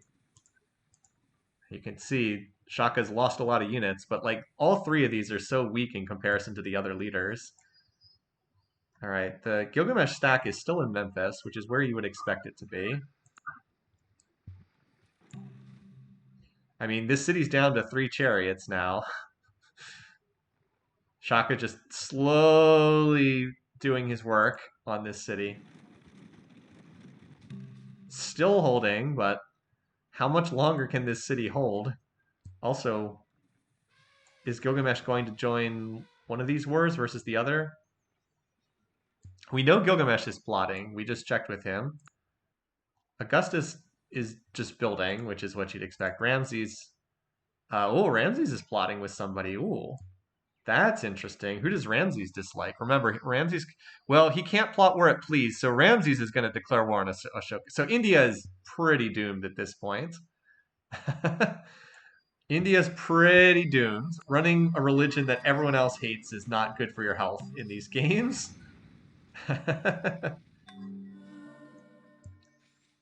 One of the monk buildings for Augustus. So now that he's finished building stuff, he's building research in quite a few cities. His research rate should have ticked up a good bit. Yeah, he's up to 440 now. So he's actually accelerated past Gilgamesh in terms of beaker rate. And he has like more room to keep growing because he's got more cities. He should probably attack Qin. Who can Augustus actually attack? He can attack Qin and he can attack Shaka. Remember, he can't declare it pleased. So, all right. How much longer can India hold here? Somehow this city is still in Indian hands. Did China ever make peace with India? No, China's still at war. It's just China's so weak. And then, of course, we still have this border over here. But, like, we've made it this far into the game, and, like, the leaders really haven't fought very much in this game. Let's see. He's the worst enemy of, like, everyone. But still alive for the time being. Somehow still alive. When even Ramses plots against you. Indeed. Like, and Augustus is now going for education. I feel like Ramses may have bought enough time to stop Gilgamesh from snowballing ahead at this point. Enough time for Augustus to be the winner. I don't know. We'll see. Yet another stack here. Shaka revolting. I'm doing my best to commentate on this game, even though not much is going on. Just waiting to see if anyone's gonna like try to attack here. Go after India. I mean, like here, there's Egyptian units walking in that direction. Although the thing is, if everybody clubs Egypt, they're actually going to build up more mutual military struggle with each other. Okay, so Gilgamesh's big stack has moved out of this city. Here it is. Here's Gilgamesh's stack. He's got 32 units. Let's see where it's going. Where is he sending this stack? He cannot attack China or Egypt or the Zulus at this point. He could still theoretically attack Augustus. I think he's going for Egypt, or India, but we'll see. I think he's moving like to here and then to here. I think that's where he's going. I guess it's theoretically possible he could be going for Rome, but I'm just watching where this stack is moving to now. All right, yeah, he's going to go hit this city. And India is pretty doomed. It's just the question of is Egypt. We know Egypt's plotting war, and I believe that Egypt can only declare war on India. It's just can it get there yet? So if you have a Ashoka first to die, you should be feeling very confident in your pick. Do these cities have like wonders in them? Just out of curiosity, that city does not. How about Bombay? Yeah, Hagia Sophia. Well, Temple of Artemis not very useful at this stage of the game, but all right. There's our war declaration. Looks like we're finally going to see the end of poor Ashoka here. He didn't have he needed to spread his religion a bit more. If he'd gotten his religion to spread, this game could be very different. Oh, here's a Qin stack right here, 12 units. Well, this is just going to come down to who actually attacks this city first. Probably Gilgamesh because he goes first in turn order. That said, so Augustus just picked up astronomy. We can tell because he's got the observatory. He's got both education and astronomy done at a very early date. That's going to accelerate his research by a lot. the observatories plus the universities this early. And he's also going to have, he also should get an early Oxford too, although the AI doesn't build that in a very intelligent way, but his research is going to be fantastic. Big question is how many of the spoils from this war does Gilgamesh get? Because he definitely needs more territory. So, like, he's got one city. How many more can he get? Poor Chin sieged down that city and didn't get anything. Shaka looks like he's trying to heal this stack. So some of this is just going to come down to RNG, as we know. Like, if this city is completely surrounded by enemy culture, it's not going to be that valuable either. But like I said, it's going to just depend on who gets. If Gilgamesh gets every city, he'll have a little enclave over here. I would say he's going to get most of them because his stack is so much stronger than the others. But there's always just the RNG of who happens to capture what. So Ramses popping the Golden Age. Oh, he built Taj Mahal.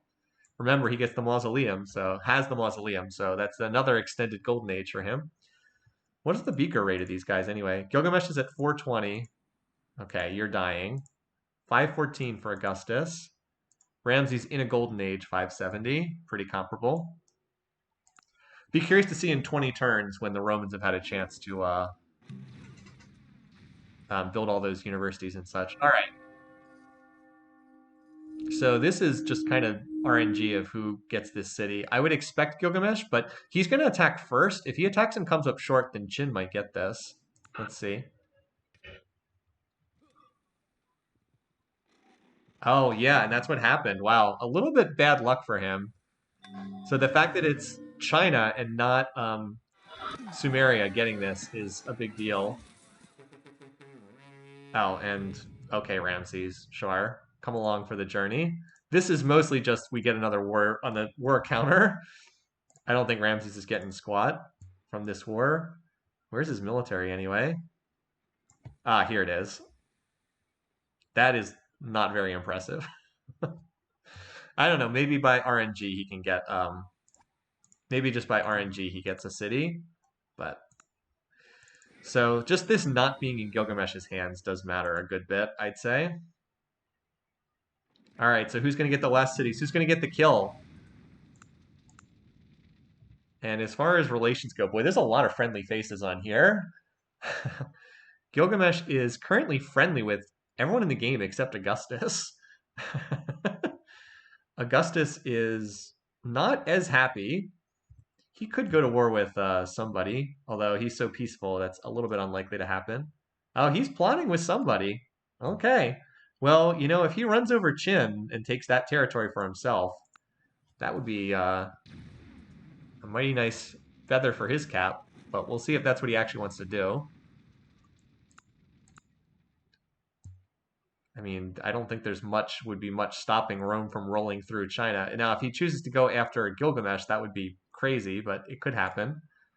All right, who's going to get this city? A lot of units hanging around here on from different nationalities. Also, a lot of pillaging taking place. Actually, Ramses has a pretty big stack over here. Oh, well, there it is. Wow, okay. Now the game's getting more interesting. Where is Rome's stack, though? This is war number 6. Good time for Rome to make a move while everybody else is in the process of killing Ashoka. Augustus, where is his army, though? Did he get bought into this war by India? No, he was plotting war. I mean, he's got a ton of units. I just don't know where they are. I would have expected them all to be on this tile, but they're not. Oh well, we'll see them sooner or later. In the meantime, let's see who gets this city up here. Vijayanagara.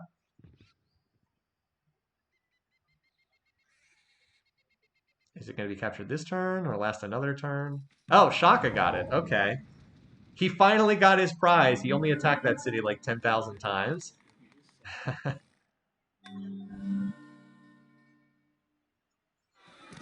I mean, I feel like he deserved that, honestly. I feel like he deserved that one. So the most significant thing that's happened thus far is Gilgamesh has not gotten very much out of this war. He's gotten one city thus far, and that's it.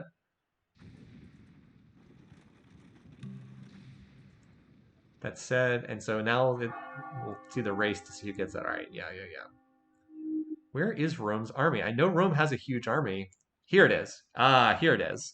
34 units. Heading for Hangzhou, I would expect. So it'll take a turn or two to get there. Who's going to get the final blow and the kill credit and the points that go with it?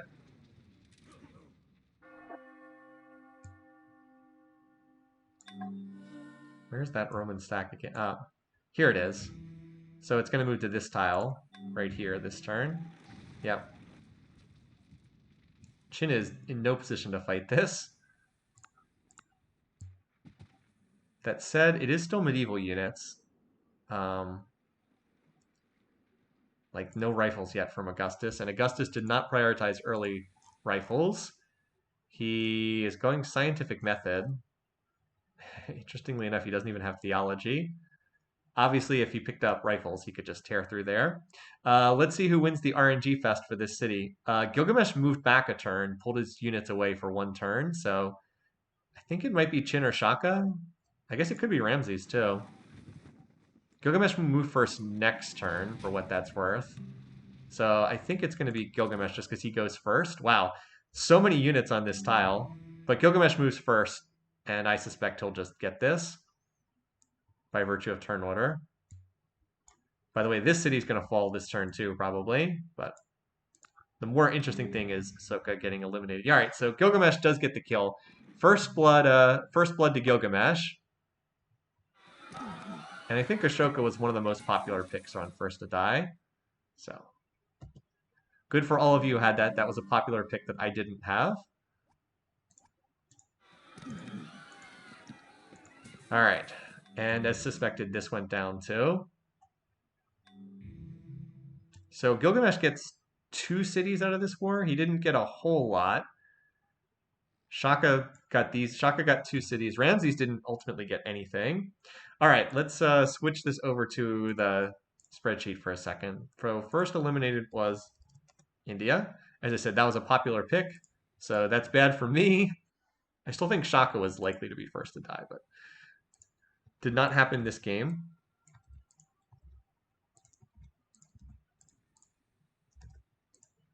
All right, so Ashoka is out on turn 187. All right, game 3, turn 187, what we're thinking about it. So Shaka, or not Shaka, Gilgamesh gets the kill. And in our fantasy contest, so that's a point for Gilgamesh over here. And that's 2 points for whoever had Ashoka, Walloper. There we go. Not bad. 20 gold to get the first to die is pretty solid. All right, back to the game. Let's see. So we still have an ongoing war down here. We'll see how quickly Augustus can push through and conquer more territory for himself. If he is just left to 1v1, then he will definitely take all of China's land, which would be really bad for everybody else in the game.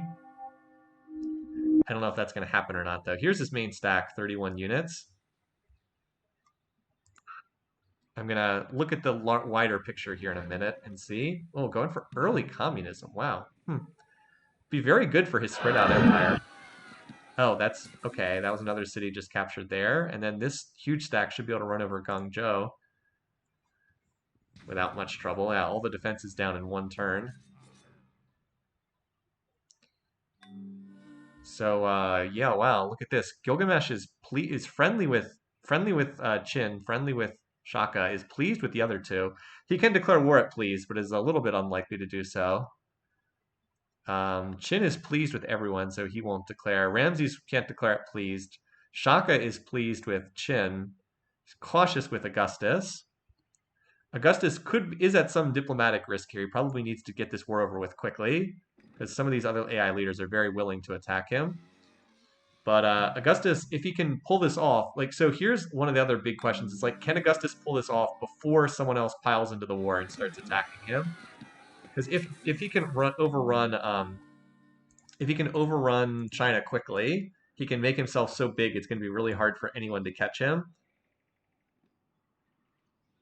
It's just really, does he get that time? Because like Gilgamesh, unlike Augustus, Gilgamesh is pushing for early rifles. So like he's on rifling right now. Augustus is off in communist La La Land.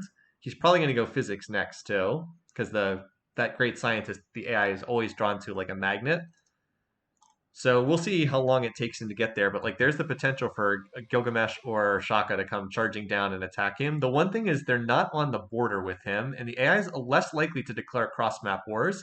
Obviously, they do. We've seen it happen many times, but they're a little bit less likely to go tearing off to the other side of the world. A little bit less likely. Did Ramses just settle? Yeah, Ramses tossed this city down. It was a smart idea to get a little bit more territory for himself. Let's see the power standings. Yeah, I mean, right now, clearly the top leader, China is like basically dead at this point. GNP is close. Production's close. Food, Rome has a narrow lead for the time being. Yeah, this is Gilgamesh probably, if he was plotting like a real human, the plan would probably be to hit Augustus before he can complete this conquest. Right now, I think Augustus is rebuilding his stack. We'll see where he goes next. Is this guy plotting by any chance? Nope, does not appear to be plotting war right now. How about Shaka? Shaka is such a lunatic. Nope, does not appear to be plotting at the moment. So for the time being, it looks like Rome's got space to work on this conquest. Looks like they're reforming. Here's the main stack. Looks like the stack is healing and then figuring out where to go next. Shaka's not, he's plotting, he just doesn't know it yet. More or less. Yep, see how I said Augustus would go for physics as well? AI just can't resist that. Did move the main stack here into Guangzhou. So expect to see it move towards, I don't know if it's going for Shanghai or Beijing next, but neither city is very well defended. Only 2 trebs in the stack though. Ramses should get the economics prize here, because I don't think anyone else has discovered that. Right? I think he got the Great Merchant.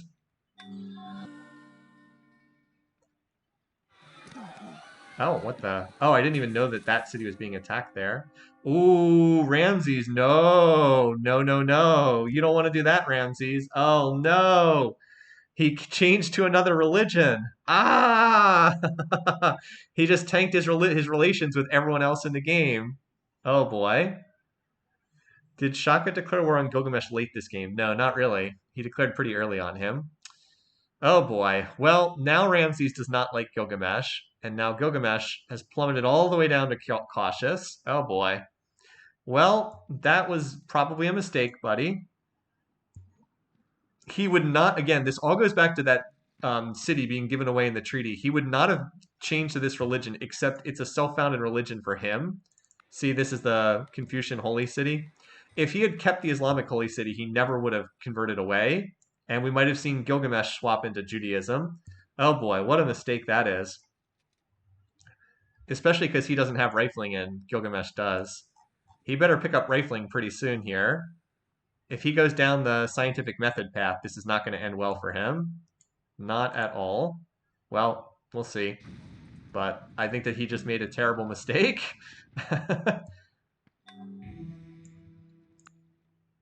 Not plotting yet. Not yet. Neither one of these two are plotting just yet. We'll check in every 10 turns or so just to see. So he just did a big swap. He should honestly try to get into free religion as soon as possible. Because now he's got the dreaded religion that no one else is following. Never want to be in a situation where everyone in the game is following a different religion than you. It's just painting a humongous target on your back. By the way, how many Chinese cities are actually left here? 1, 2, 3, 4, only 5 cities left. Augustus is closer to finishing this than I thought he was. He's actually not that far away from finishing this campaign. Now, if he'd be smart and go for rifles, he could put himself in a really good position here. All right, 200 turns into the game. I like Augustus's position. Oh, he got a late golden age here. That's pretty good. Building airships in the Kremlin. I like Augustus's position the best. I don't think Gilgamesh is in a bad. I think Gilgamesh still has a real chance to win this game too, either by running the culture slider or by overrunning Ramses and then snowballing off that. But I think Augustus is in the driver's seat right now. I say as he just punches through the Chinese capital. My second place pick for Qin. It's not working. Oh well. Gilgamesh, don't be shocked if he goes free religion after this, or free speech after he picks up liberalism. Free speech is more likely. It is entirely seemly for a young man killed in battle to lie mangled by the bronze spear. In his death, all things. Oh, Ramses is on replaceable parts. Is Ramses going rifling? Not yet. He's gone replaceable parts. He has not clicked in rifling yet. Meanwhile, Augustus is on the top of the tree. He has mostly knocked out everything that's not. He's mostly picked up everything that is not rifling yet. So he's going to run out of things to research that aren't on the rifling part of the tree soon. By the way, that is a lot of knights running around. 18 units in this stack. No siege units. So could end up being a bloody attack that goes nowhere because he doesn't have any siege in this stack. But the defenses of this city, there's a lot of catapults. That said, it is a longbows in a city on a hill. Probably should just wait until he... Oh, never mind. Okay, I was like, well, that city's pretty well defended, and it's dead now, isn't it? It's dead. Maybe he revolted it with a spy or something. But this is turning into an awful lot of territory for Rome. Like, I feel like Gilgamesh, it might be too late soon. All right, Gilgamesh is plotting war. This could be it. And Shaka's plotting war too. Alrighty, who are they going after though? That's the key question. Shaka could be going after Augustus, could be going after Ramses. Same question for Gilgamesh. Gilgamesh is almost certainly going after Ramses. He went all the way from pleased down to annoyed in like an instant. In terms of the power situation, Gilgamesh hit rifling, so he's going to be the top power for the time being. Ramses does not have rifling, so he would be a very tasty snack right now. Augustus would put up a lot more of a fight, but he also does not have rifling. All right, Ramses on gunpowder. Gilgamesh looking to get cabs in play. Oh boy, someone's going to get hurt by Gilgamesh, and I suspect it's going to be Ramses because he's literally right there. Ramses trying to buy time for Augustus. Augustus is ahead. Oh, Ramses is going rifling, so that gives him a chance. And he did pick up gunpowder. Shaka going on the Grenadier's path. Can Ramses get rifles deployed in time to at least have a chance at slowing down Gilgamesh? Meanwhile, the Roman stack ran up here to Bombay. Like, that's just walk through on a... No siege units in here either. Which, again, is probably good for Augustus because he won't spend 20,000 turns bombarding the defenses. I'll just take the city instead. So only 2 Chinese cities left. Augustus has kind of gotten away with this conquest so far. Hasn't quite managed to finish it yet, though. And he's almost finished researching everything that is not a military tech. Just reveal the map here. So how much longer till Gilgamesh makes his move? That rifling tech has almost been discovered, but then it will take some time for Ramses to upgrade his units too. And Shaka's just doing Shaka things, but Shaka's military is going to be so outdated that it's not going to be that strong. Just going to be like very large numbers. So Ramses has finished rifling. Again, does he have enough time to deploy his units though? Get them upgraded? That's assuming, of course, that Gilgamesh is not moving to attack Augustus. So Augustus just did a big civic swap. Free speech. All right, state property. That's what he needs. That's a really good civic for him because his empire is so far flung and these territories over here are so far away from his capital. That's going to reduce his maintenance costs by a lot.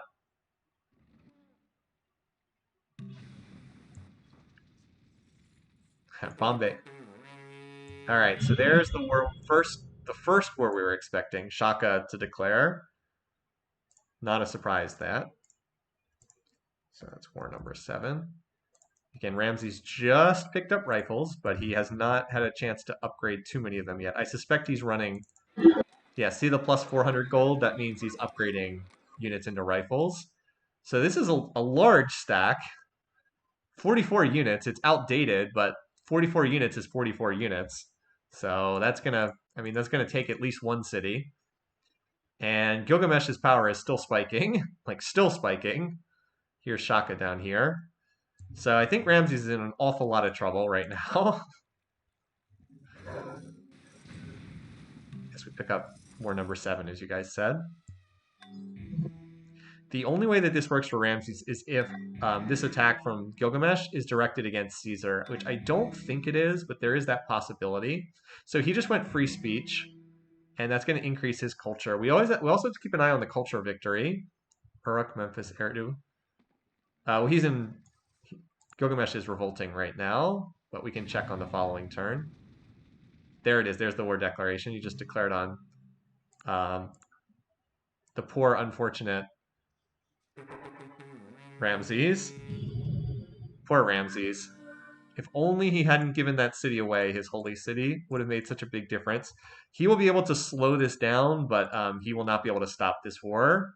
And long term, it's not very good for Augustus because Shaka and Gilgamesh are going to be tag teaming together in this game. All right, so Shaka's... Wait, what happened? Did Shaka just lose his whole stack? I don't see it. Shaka looks like he just lost his whole stack in terms of trying to take this city, which just tees it up for Gilgamesh. Oh wait, never mind. It's still here. It's still here. Never mind. Somebody attacked this city though and took losses. Was that Gilgamesh who tried to just attack it and didn't do very well? Thebes got taken. Yes, Thebes got taken. Wait, where's that? Oh, over here. Wait, what? The capital? What? I didn't even see that. Oh boy. Was that just a huge stack of calves that swarmed in? And wow. Okay, that does not bode very well for Ramses, to say the least. Well, yeah, two thrusts indeed. One at Pi-Ramses, one at Thebes. So, to no surprise, Gilgamesh grabs both of them. So even though Augustus has gotten really strong, I don't know, long term. How do they feel about each other, just out of curiosity? Pleased, but pleased is not friendly. So I think we're going to be down to 3 AIs pretty soon here. As they walk towards Tianjin.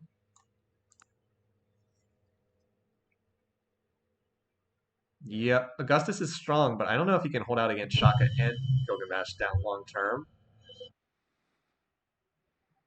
Statue of Liberty. I wonder why Augustus chose to build Statue of Liberty down here. Anyway, the other thing I wanted to check was the cultural... I mean, at the moment, there's no real prospect for a cultural victory for Gilgamesh, but it is a possibility.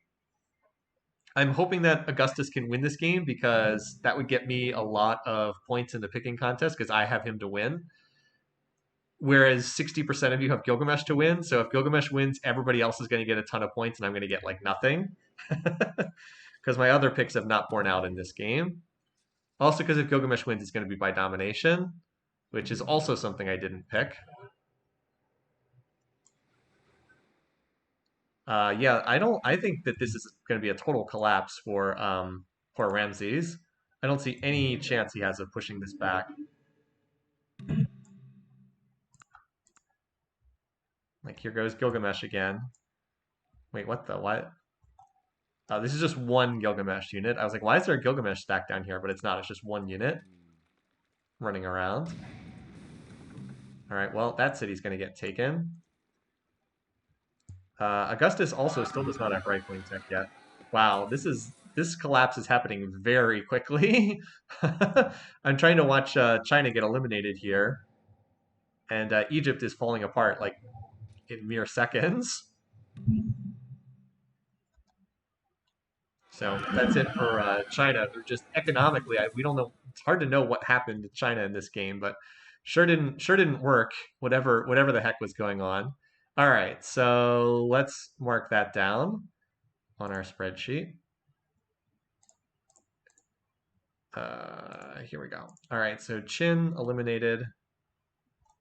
Pretty bad game for him, honestly. Game 3, turn, I think it's 221. 221. The kill was but for Augustus. All right, so Augustus picks up. We have 1 point for our Augustus person, who is here is antisocial. All right, and I suspect we'll be back here shortly because it's not going to be too much longer until our next leader is eliminated from the game in Ramses. All right, we'll reveal the map. And let's see. So Augustus, doesn't really like Gilgamesh and Shaka at this point. He's down to cautious because they repeatedly declared war on his friend Ramses. I'll check the power graph in a second. But like right now, it's just Sumerian units running rampshod over what's left of Ramses. So if you want to see how one-sided this is, yeah, Gilgamesh is up here, and Ramses, that's his empire getting carved to bits. Tech-wise, Augustus should have pulled ahead in tech. He still does not have rifling tech yet. I don't know what he has biology, but no rifling. Okay, buddy. Really should try to get rifles. He's probably just going to do the I'm jumping straight from medieval units to modern units that the AI sometimes does. Also doesn't have theology or divine right, although their divine right's optional. Actually, Gilgamesh is roughly comparable in tech. I thought Gilgamesh was slightly further behind. It's really not, though. He's getting 500. Okay, Augustus is producing like double his beakers. So Augustus should pull ahead in tech, but again, I'm not sure that that's going to matter. Where was that? Arachnopolis? Oh, here. Oh, down here. Okay.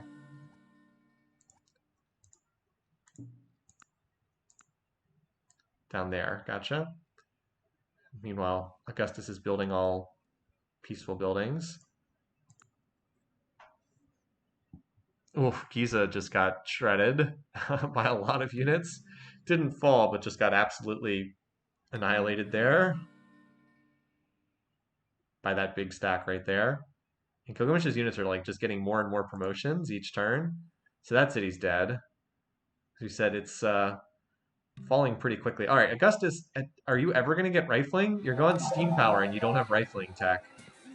I just don't understand what the AI does sometimes. And Ramsey just went universal suffrage, so okay, buddy. Shaka's going to take this city. Just a huge collapse for poor Ramses here. Switching into Confucianism just murdered him. He might have been attacked anyway, but like the minute he swapped out of that religion, they pretty much just started plotting against him. I don't think Augustus is plotting war, but we could. Nah, he is not. Couldn't betray our close friends. Like this city is, yeah, doomed as well.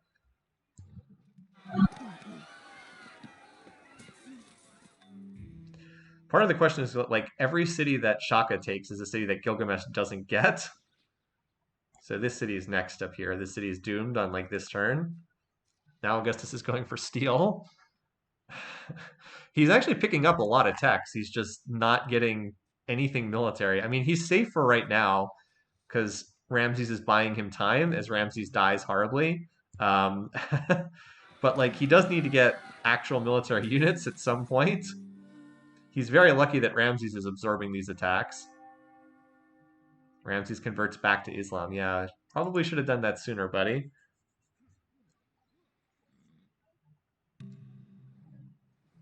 I suspect that there's like maybe a dozen turns left for poor Ramses, but he's getting annihilated very quickly here. I remember Willem once researched flight and assembly line without having rifling. Flight and assembly line, yeah. He's just going to go the entire bottom of the tree, too.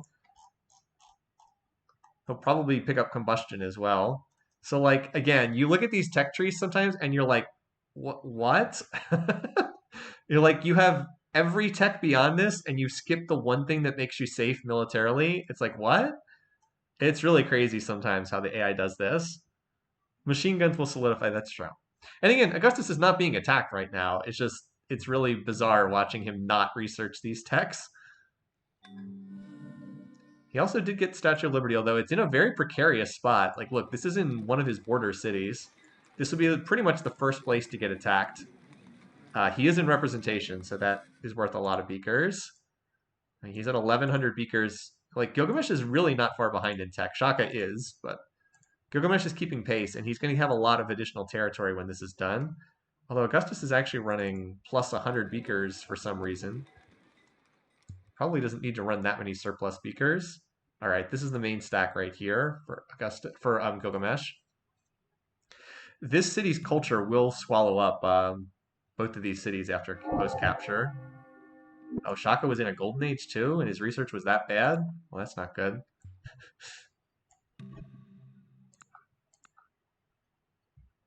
This city is very doomed. Definitely does not have to sit here and bombard the borders down to 0. Oh no, is there like one catapult in this stack or something? There's one treb. Oh no! That's gonna waste some time. How much time is he gonna lose here with his whole stack waiting for one trebuchet? Fortunately, there's a frigate to also hit the defenders. Augustus would easily beat Shaka in a war. I mean, he's about to have infantry soon. He kind of has like almost everything for infantry, except rifling tech, which is a tech that's required for that.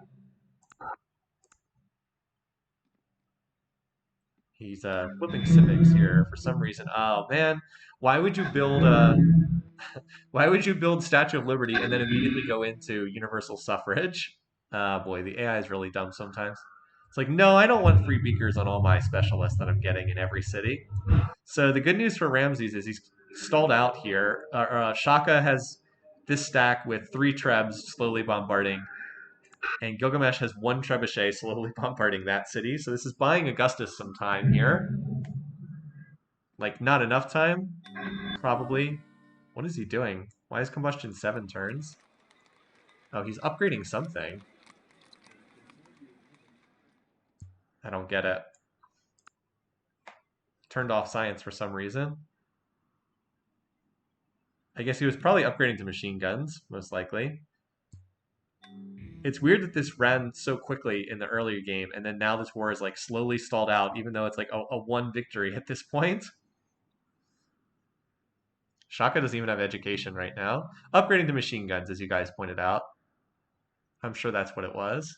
All right, this city is just about lost all its culture. It should get attacked soon, right? All right, there's assembly line. Still no rifling tech? Is this going to be assembly line and no rifling? Yep. Assembly line with no rifling. Here we go. He has combustion and assembly line, but not rifling. I mean, at some point you're just like, what is going on here? He also doesn't have divine right, but that's an optional tech that can be skipped. Really, really weird. Maybe he doesn't want to obsolete Chichen Itza. That's the only other thing I can think of, because he does have Chichen Itza. It's the Willem special. Yeah, it really is the Willem special. I just hope for Augustus's sake that he doesn't get attacked by, that this war drags out long enough for him to finish all these techs. All right, so that city finally got captured. How about Byblos? All right, they go down on the same turn after stalling the game out for a long period of time. Here's another question. I was going to say, does Augustus have open borders with Gilgamesh?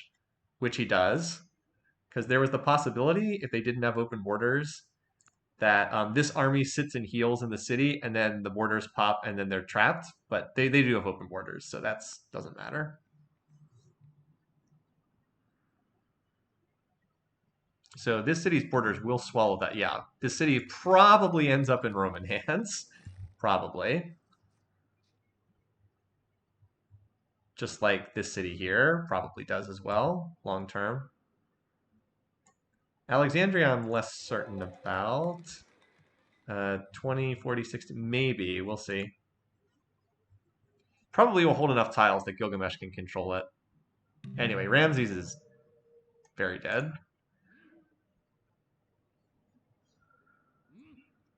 So Shaka got a couple cities, but of course most of them have gone to Gilgamesh. All right, what did Augustus? He's building factories right now.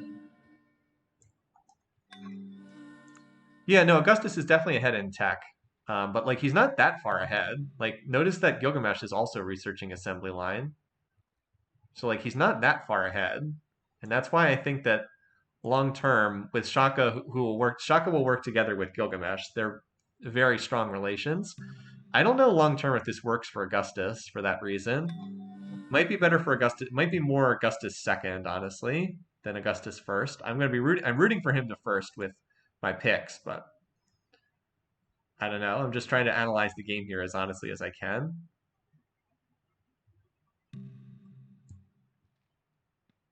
So researching the coal plants and the Pentagon. What is it? I'm just still stunned that he. All right, he did pick up rifling finally. So he does have rifling now. He can actually build modern day military units. So here's what Augustus have. What does Gilgamesh have? All right, Gilgamesh is again not really that far behind. It's a little bit behind, but not much. Augustus is up by maybe like 4 or 5 techs.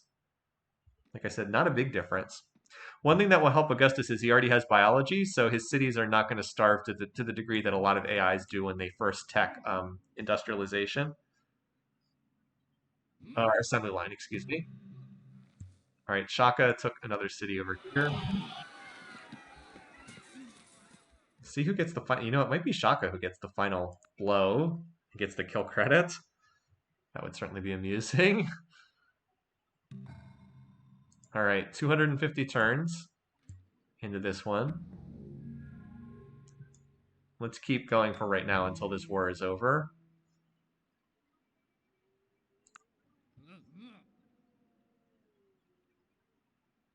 Alexandria is still trying to hold out. Man, Ramses, if only you hadn't traded away your holy city, none of this would have happened. The game would have played out very differently if you hadn't done that. All right, so there's just one city left here. Shaka's army is moving around to capture. I think Shaka is more likely to capture that.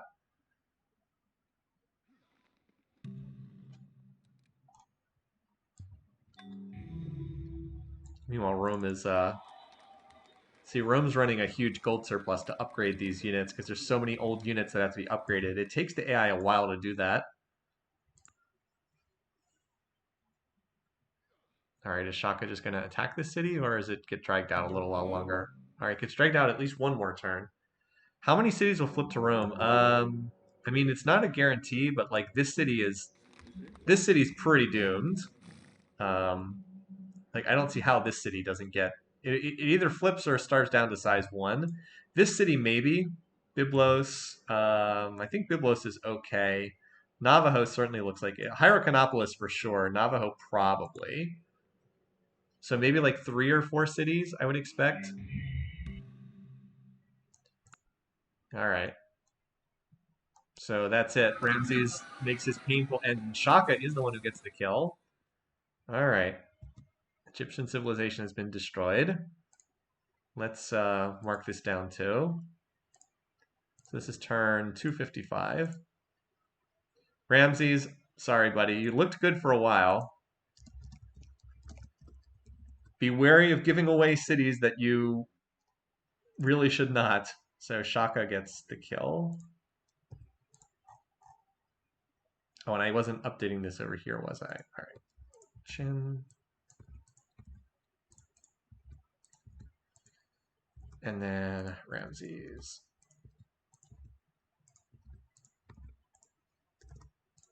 All right.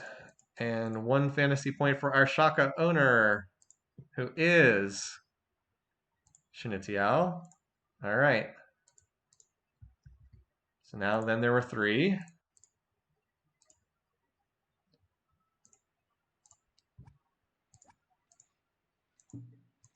All right, it's revealing the map. So most of the weak leaders in the game are out now. Shaka's pretty weak, but you know he does have a lot of units, so and you would expect him to work together with Gilgamesh. They have to have a huge shared military struggle bonus by now. All right, let's look at the overall setup. Yep. So they are friendly with one another. Augustus is cautious with both. So, as you'd expect. So there's one city liberated. That's actually one of the ones I wasn't sure if it would be liberated. So it's pretty much Augustus versus the other two. It's kind of the way that this shakes out. Augustus now does have advanced military units. So Augustus is the strongest of the three, but the other two are working together against him, which makes it a much dicier situation for him.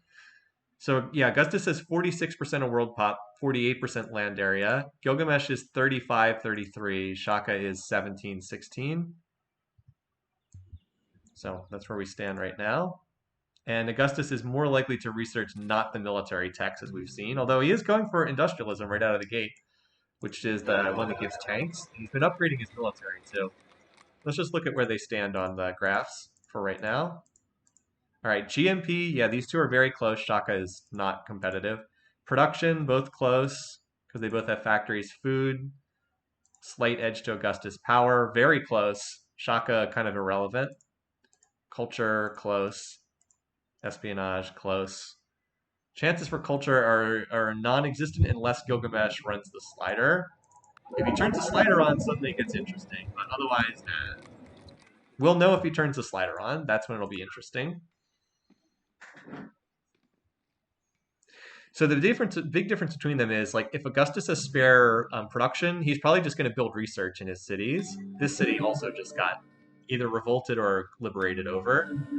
Like he'll just build research. See how he builds research. Whereas Gilgamesh is likely to just keep stacking more units. So if the game stays peaceful, that's better for Augustus. But I suspect it won't stay peaceful. He has about half of the territory in the world under his control right now. As we said, he is upgrading units. Like he's still got a bunch of old units. Like you can see, there's a couple longbows in these cities. He'll probably do this for about 5 to 10 more turns, and then he'll turn on his culture or his research in full. But he wants to upgrade all his units first. This city still is trapped. There's actually a huge army in here. Did they cancel open borders? Wait, do we just have a war? Oh wow, Augustus started the war. Holy cow! All right, well, I guess we're gonna see the winner like right here. Augustus started the war. What? That I was not expecting. I'm sure Shaka will pile in soon enough. Okay. Well then, in it to win it, yeah. I mean, he's either gonna win or he's not right away. Okay, where's the Roman stack then? Where's all the Augustus units? Because he's got to be going after some target. He's 3 turns away from tanks right now. Oh, it's over here. Okay, here it is, 69 units. So his stack's right here, and the Gilgamesh stack is over here. All right, they seem pretty evenly matched right now. So, well, I guess we'll find out who's gonna win or lose it right here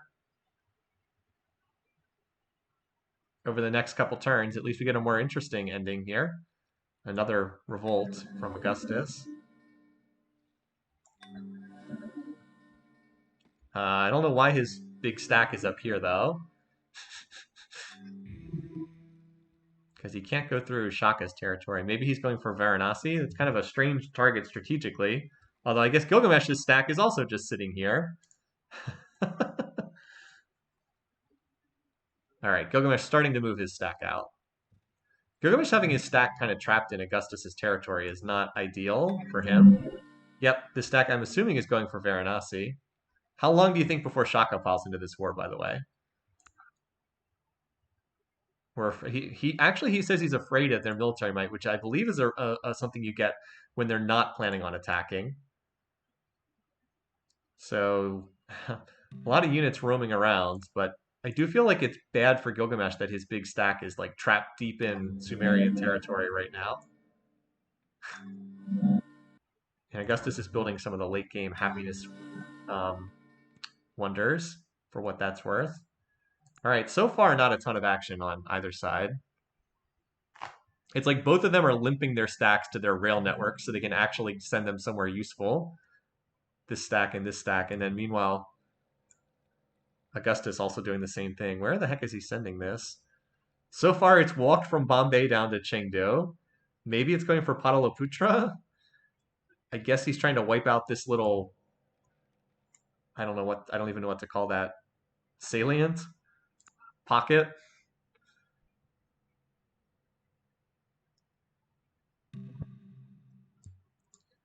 Let's see if there's been a notable change in power thus far.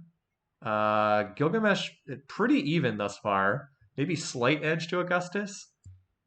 Maybe. Yeah, his stack is just wandering around right now. Now, the best thing for Augustus would be Shaka declares war, Augustus pieces out with Gilgamesh, then runs over Shaka. That would be his best scenario. Anyway, so Gilgamesh has finally gotten his army back in his territory. Or, yeah, it's now on this tile here, and Giza. I don't think the AI is smart enough to wait for... I don't think the AI is smart enough to do that. He's still upgrading units frantically. That's why plastics is taking so long. But tanks are coming out now. Gilgamesh has artillery, which is also a notable tech. Like Gilgamesh opted for rocketry and artillery, whereas Augustus is going for plastics, which is a useless tech, just obsolete for. I mean, I guess it unlocks a Three Gorges Dam, but he already has power everywhere. Would have been much better to have gone for artillery here. Plastics is also very expensive, but tanks are a big tech, and Marines can be useful units too. But so far, both of their main stacks have just kind of wandered around doing nothing.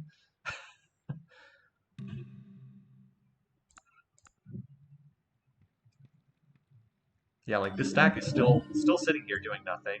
Where did Gilgamesh move his stack to? So like it started out over here and then wandered about. Oh, there's a stack over here attacking possibly this city, which now has a bunch of artillery in it. All right, Gilgamesh, where... Oh, did he take this city here, Alexandria, with his big... Yeah, I think this is where he went after. I think he grabbed this city, which I think wasn't revealed. So Gilgamesh actually doing something with his units, which Augustus is currently not doing something with. Yeah, I don't think that this first fight went all that well for Augustus. Because Gilgamesh has a stack with like a gazillion cabs in it.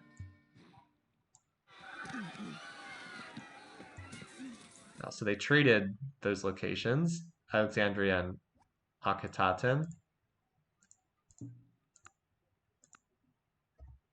So far, relatively even with the two of them so far. I guess Gilgamesh has gotten slightly worse off from the trades. I'm wondering if tanks in large numbers will start to swing things. All right, here's again this stack where I'm still so curious as to what the heck this stack is doing. Maybe it's just gathering tanks or something, but it's just been sitting there like, all right, well, the tank moved forward. Where did the stack go? Oh, so this was taken and then retaken. Where did Augustus's units go? Is this it? No, that's only 9 units. He had like a huge group of them. I don't know. This city looks like it's going to get captured by Gilgamesh. I have no idea where that stack went. It was on rails, so it could have gone a long way. Well, we'll see it sooner or later. It gets hard to follow in these late game wars sometimes, where the heck everybody's going. Just keep an eye on like where the cities get captured is part of the useful stuff.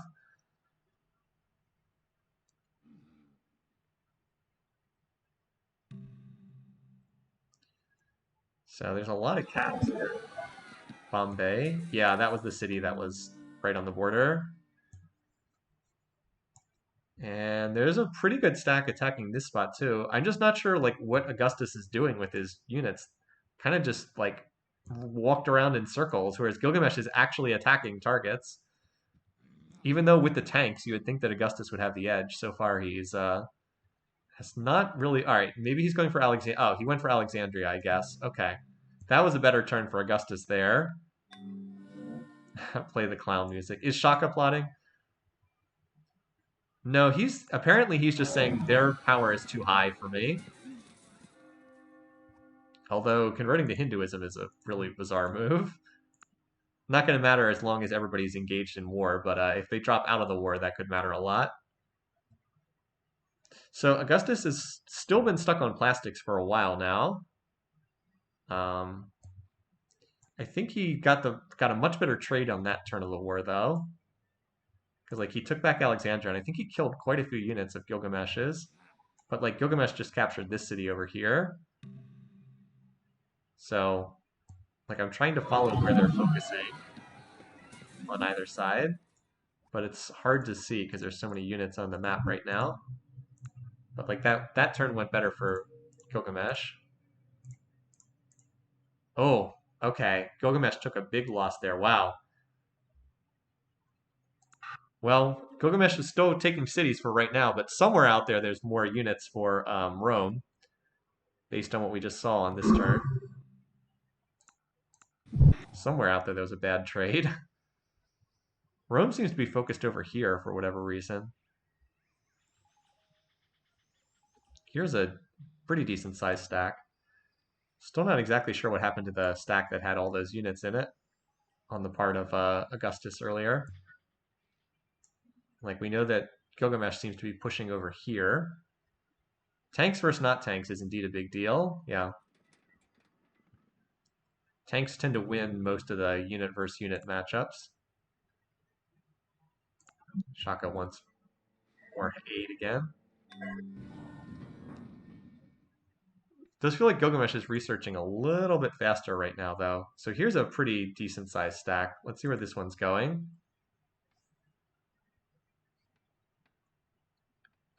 Looks like Augustus is trying to recapture the city that got taken, because he's got quite a few units here.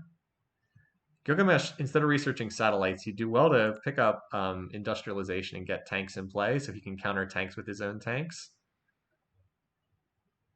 I would expect that city to get recaptured. I think Gilgamesh lost a fair amount of units there in that city when it got retaken.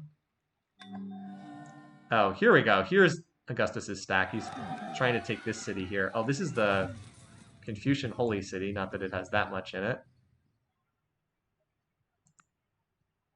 I think this city gets captured this turn. It does feel as though Augustus is starting to win the war. Because of that, maybe just because he has the tanks and Gilgamesh does not. But like the last couple turns have felt not good for Gilgamesh. Let me advance another turn so we can see this battle show up on the graph. Yeah, Gilgamesh avoiding tanks after Augustus avoided rifling, indeed. It does feel a little bit like that. All right, let's... I was trying to look at the graph. Oof. Oh, well. I didn't realize it was going that badly for Gilgamesh. My goodness. Yikes. Oof. First couple turns of the war I thought were going pretty well for Gilgamesh, but wow. Ooh. Yikes. Augustus playing 4D chess. Yeah, I screenshotted that. Well, that's not good for Gilgamesh. That's not good at all. Shaka sneaking in. I swear, if Shaka gets second in this game, I mean, Augustus is honestly not that far away from domination. He's already at 48% land area, so he's not that far off, honestly. Shaka just went free religion. Okay.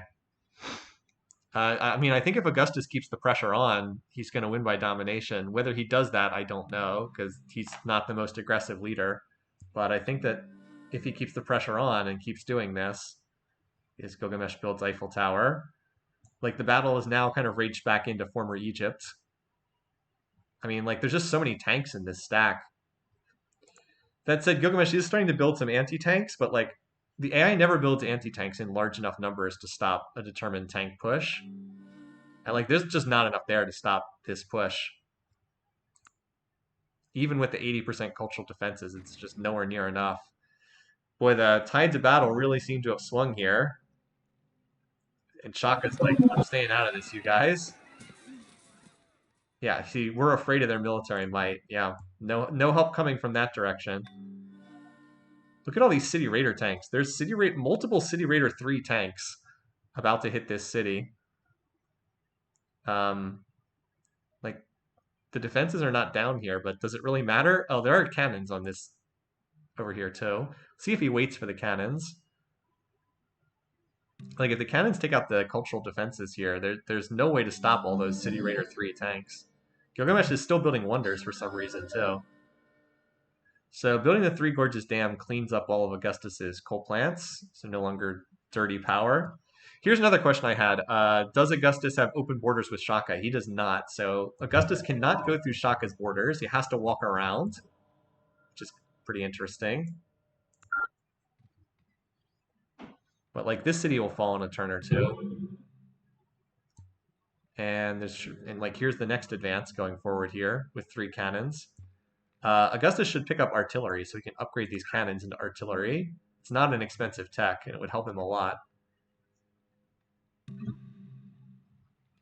Oh, did this attack come up a bit short? I thought that this was about to punch through and take that, but nope, not on that turn. This seems to be where the real meat of the attack is, over here. The city defenses just fall so quickly in the late game. It's very unlike, oh wow, hey, was this a spy revolt, maybe? Because that city just lost its defenses. I mean, I guess they came back for a turn. Trust the AI to move all its military units and then revolt after that happens. But like this city is mostly defended by cavalry. Oh, I guess that city did go down eventually anyway. Yeah, Gilgamesh is just, he's kind of falling apart right now. Just as Egypt collapsed earlier. Like this city's going to fall, and I think Memphis is the key city of the game. Memphis, I think, is going to fall as well. Like if both of these, no, held out another turn, but yeah, it just feels like it's a matter of time here. Augustus is continuing to make more progress. The city of the game, Memphis, so much of the game has been focused on or right around that city there. So where is Augustus right? He's at 51% land area. He's still a good poise away, but I don't see him stopping. Not when he's up against someone who is this much weaker than him. I mean, there's actually been a small power rebound here from Gilgamesh, but he continues to lose cities here. And Memphis is a big one. Like, that's one of the game's most valuable cities. Oof. He just lost it on that turn. So, pour out a cup for Memphis, the city that's been the core of so much of this game. So, because now Augustus takes over the city with 46 shrines, with 46 cities converted to the religion on a map that's not even very big. And he's also picking up artillery tech here. A lot of artillery, yeah, so still no tanks for Gilgamesh. I mean, if you look at his core, if we zoom out here on the map a little bit, there's not that many cities left. I mean, I guess, let's see, there's 1, 2, 3, 4. 1, 2, 3, 4, 5, 6, 7, 8, 9, 10, 11. I mean, he's got about a dozen cities left, but like, how many cities does Augustus have? Augustus is like 30 cities at this point. Even though Augustus is getting killed by war weariness, oh, of course I picked the globe city to check. Yeah, the war weariness is pretty bad, but still. Who has Statue of Zeus, just out of curiosity? Statue of Zeus. Oh, Rome has it. That's pretty important. So it doesn't have to suffer all the extra war weariness. Shaka second, it's in play. It depends on how speedy this war is. It's gonna depend. Yeah, it depends on the war. It depends on um, how long Gilgamesh can hold here. Boy, wouldn't that be something if Gilgamesh ended up in the wildcard game too? If we had Gandhi and Waina Kapak and Gilgamesh in the wildcard game? I mean, Gilgamesh has been in the wildcard game before, but still. I'm feeling good about my Augustus Caesar first pick. I'm not feeling so good about any of my other picks, but hey, if I can get that right, I'm reasonably close on the word declarations too. So I'll get at least some points from this game. So Gilgamesh is now going for industrialism, but I feel like it's too late. I feel like he needed that tech sooner. Because like this advance is just not stopping right now.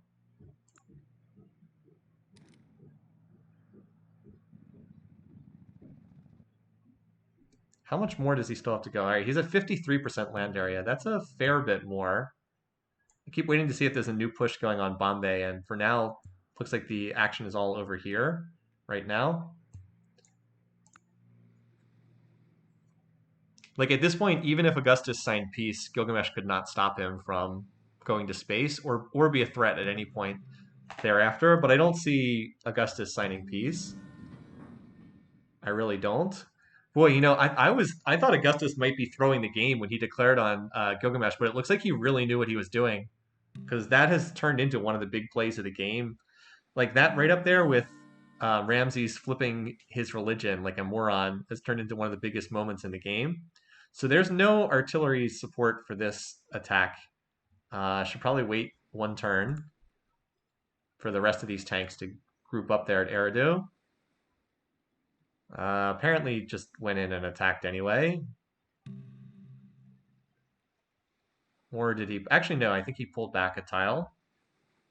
I'm not sure. In any case, that city didn't get attacked that turn. Gilgamesh's odds of winning a cultural victory are he also needs to hold Eridu to have any chance of winning a cultural victory because this would be one of his legendary cities. You can see he's down to 82 turns here, but like his city, actually Eridu is the city that has the most culture, but I don't think he can hold this city. Are there any artillery in the stack? No. I think he just threw the whole stack at Eridu without even bothering to take the defenses down. Yeah, that was a little weird not to bring up some artillery or something. Yeah, you can see there was a pretty monstrous slaughter there. But it, Caesar has to be strong enough to get through, right? He has so many more cities at this point. There's no way he like stalls out here, right? Because like that last turn, the last couple turns did not go well for him. He just lost a lot of units, but he has so many more cities at this point. Sooner or later, he's just going to reconstitute that stack, I would think, even if he comes up short here. He just needed to take out the defenses, but looks like he threw his whole military at that stack with, oh, there it goes, 54%. Well, so much for that stack. That didn't go through. So we're on turn 300 now. Pace of conquest really slowed down here at this city. This is on a hill and it had 80% defenses. I think that's the main reason why. Just needed to take out the defenses, but instead he did what Caesar did in game one, tossed his whole stack at that city, didn't get it.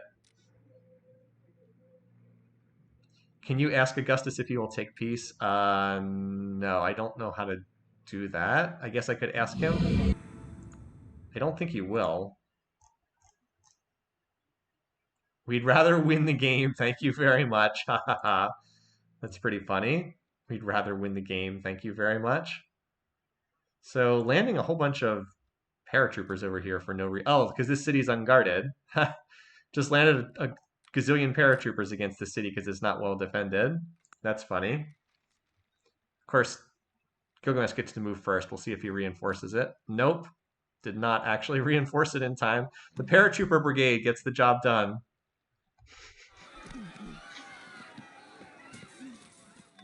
Reconstituting the stack over here.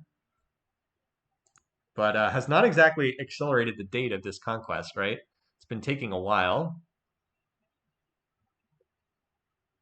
Still, there's just so much production on the side of Augustus.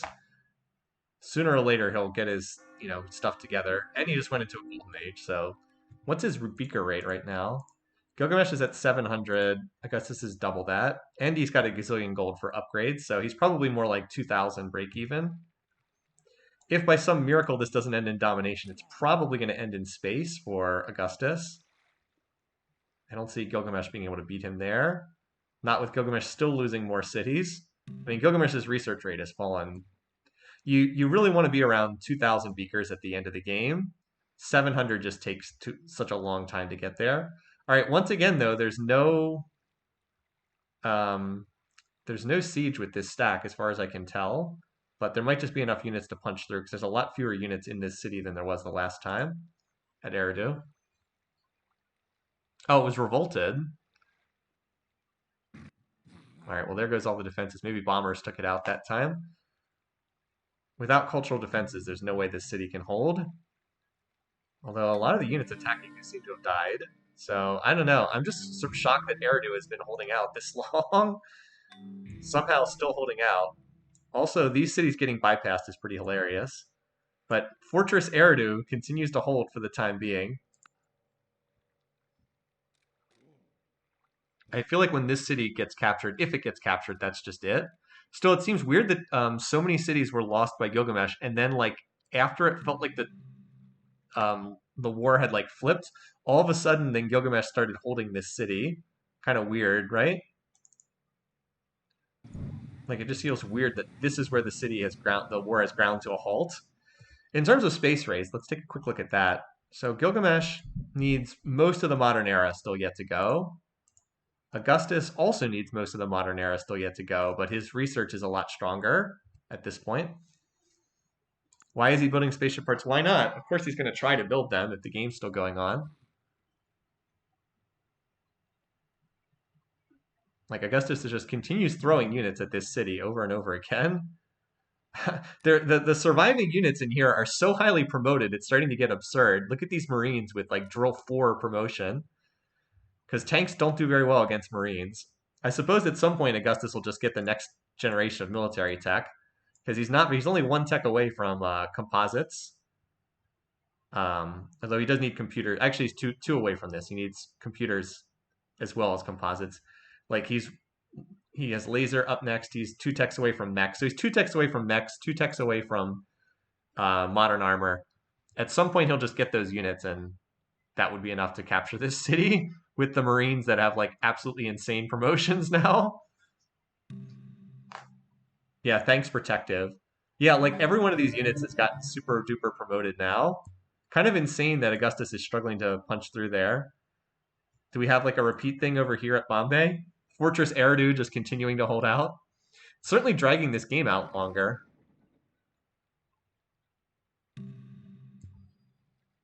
Yeah, Eridu is still standing for right now. Somewhat shockingly. Augustus is at 55% land area. But that's not enough to win by domination, so somewhat shockingly, he has not managed to take this city. Oh yeah, there is also the Manhattan Project too. That's a possibility. Oh, he's got gunships. Aren't gunships really good against? Where's the Civilopedia? Aren't gunships really good against Marines? I'm trying to remember if that's one of the. I know they're good against tanks.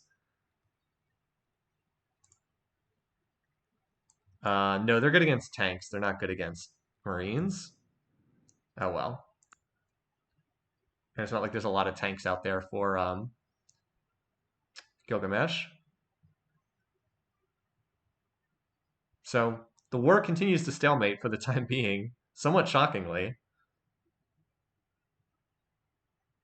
What's going on? Why is this inner turn taking forever? Apparently there's gunships for Gilgamesh too. All right, well, Augustus is going to robotics, which is another big tech for the AI, because so many units upgrade to mechs. Mechs are like the last unit for a lot of the upgrades on the tree. I'm also kind of shocked that Nobamba has not been recaptured, considering it's just defended by a bunch of paratroopers. How's Rome's casualties? I mean, I feel like the power situation is roughly the same as before. Rome is even higher in power than before, yet somehow has not been able to take this city. I don't know how. Just kind of weird that like we're getting these extra turns here. It feels like Rome should have just continued running over what was left of Gilgamesh. Oh well. Robotics and then composites should swing things. Next in modern armor.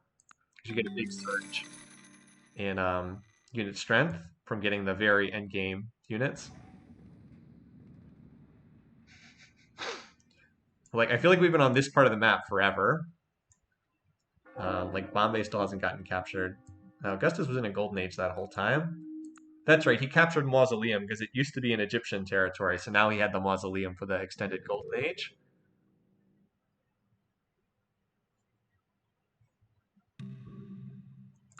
So we just keep next turning. I thought that my turn 330 wasn't going to happen. I thought the game would end before that, but now we might go well past 330, considering how slow this is. Memphis is starved all the way down to size 2. I think Gilgamesh oil sabotaged. Okay, we can check that. Oh, we finally saw a city get captured. Shurupak finally got taken. Does Gilgamesh even have oil is another question. All right, well here's the problem. Gilgamesh doesn't have oil. Uh-oh, womp womp, that's a problem. It's one tile outside his borders in Shaka's territory, so that's why he's struggling too. He doesn't have oil, and he hasn't had oil the whole time. Oh wait, yes he does. He has oil right here, but it got pillaged. That's where he has it. But it's pillaged, so that's why he can't build tanks. His oil city got captured. Yep. He had it until last turn. That is really bad. If you don't have oil, you can't build modern units. And sure enough, as soon as the oil goes down, so does Eridu. All right, well, now we may finally see this start accelerating. Because Augustus only needs like 10% more land area, and that'll start getting freed up pretty quickly. Especially because Memphis already has 40% borders. Like, it'll grab a bunch of territory. As soon as Ramses is captured, a lot of territory is going to free up. Here's the other question, though. Gilgamesh versus Shaka. I know you guys were talking about this before in the chat. I didn't think that this would last long enough for Gilgamesh to drop below Shaka, but it looks like it's going to happen right now. Shaka second. Are you kidding me? From his starting position to get a second on this, insane. But it looks like it's going to happen. I think Gilgamesh. Oh, yep, there it is. Shaka's now passed him in score. I think Gilgamesh survives. I think in part because of these cities. But I think the domination gets hit before he gets eliminated, because there's not really much needed. I mean, Augustus only needs 7% more. All right, how much longer until he can finish this off? The AI can often move quickly at the end of the game when it comes to these late game wars. Mechs too help a lot in terms of making things faster. A big group of paratroopers dropping back here. And like oh yeah, so that's another thing that the AI does at the end game. The gunships kill the defenders, and then the paratroopers capture the cities, like there. And Lagash, like you can also take out city defenses with bombers. Oh hey, that city finally did get taken. Yeah, the mechs being on the scene has really flipped this after ages of no movement. So 58% now. Again, mechs will get odds against basically anything that they're up against. They're going to have odds to win the fight. Lagash captured.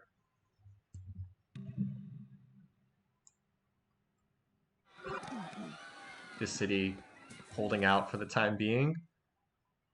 What are we at now? 58%. Maybe the game will end on exactly turn 330. That's what I predicted. That would be awesome for me. That long delay was just barely enough to sync up the finishing date with what I predicted. Or get close at least. I think I'll be within 10 turns, because I've got until turn 340. Oh hey, here comes another big stack over to attack Pataliputra. That city should get captured shortly. But this territory doesn't really add anything towards the land area, because it's all swallowed up by Shaka's culture.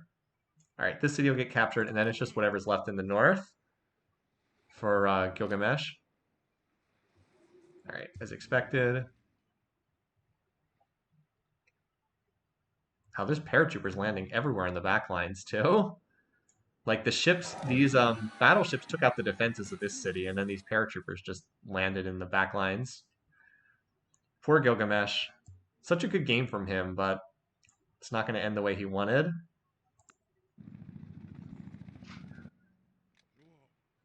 The Roman ships have taken out the city defenses like everywhere. All the coastal cities, at least. Shaka was smart to stay out of this war. 61%. Again, I think Gilgamesh survives to the wildcard game. Turn 327. Wow, could we actually finish this on turn 330? Because that would be amazing. I'll have a reasonable score between wars, finishing date, and getting Augustus first. Even if I got the victory condition wrong. Hey, I'm glad I predicted that though. I wouldn't have thought Shaka second. Wish I'd picked Ashoka. All right. As you continues building. All right, come on, 2 more turns. Turn 330 is what we want. 330 domination.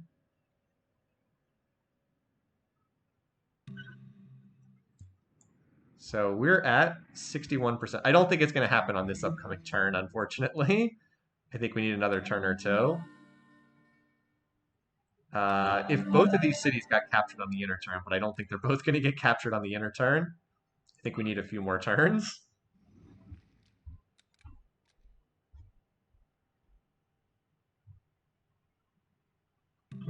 330 does not get it. Still at 61%. Okay. Kish getting captured would probably do it. Probably. Just win before turn 340. Do you think you can do that? So it's within 10 turns for me. Kind of. Where are the main Roman armies right now? Oh, here it is right here. Getting captured probably also does it.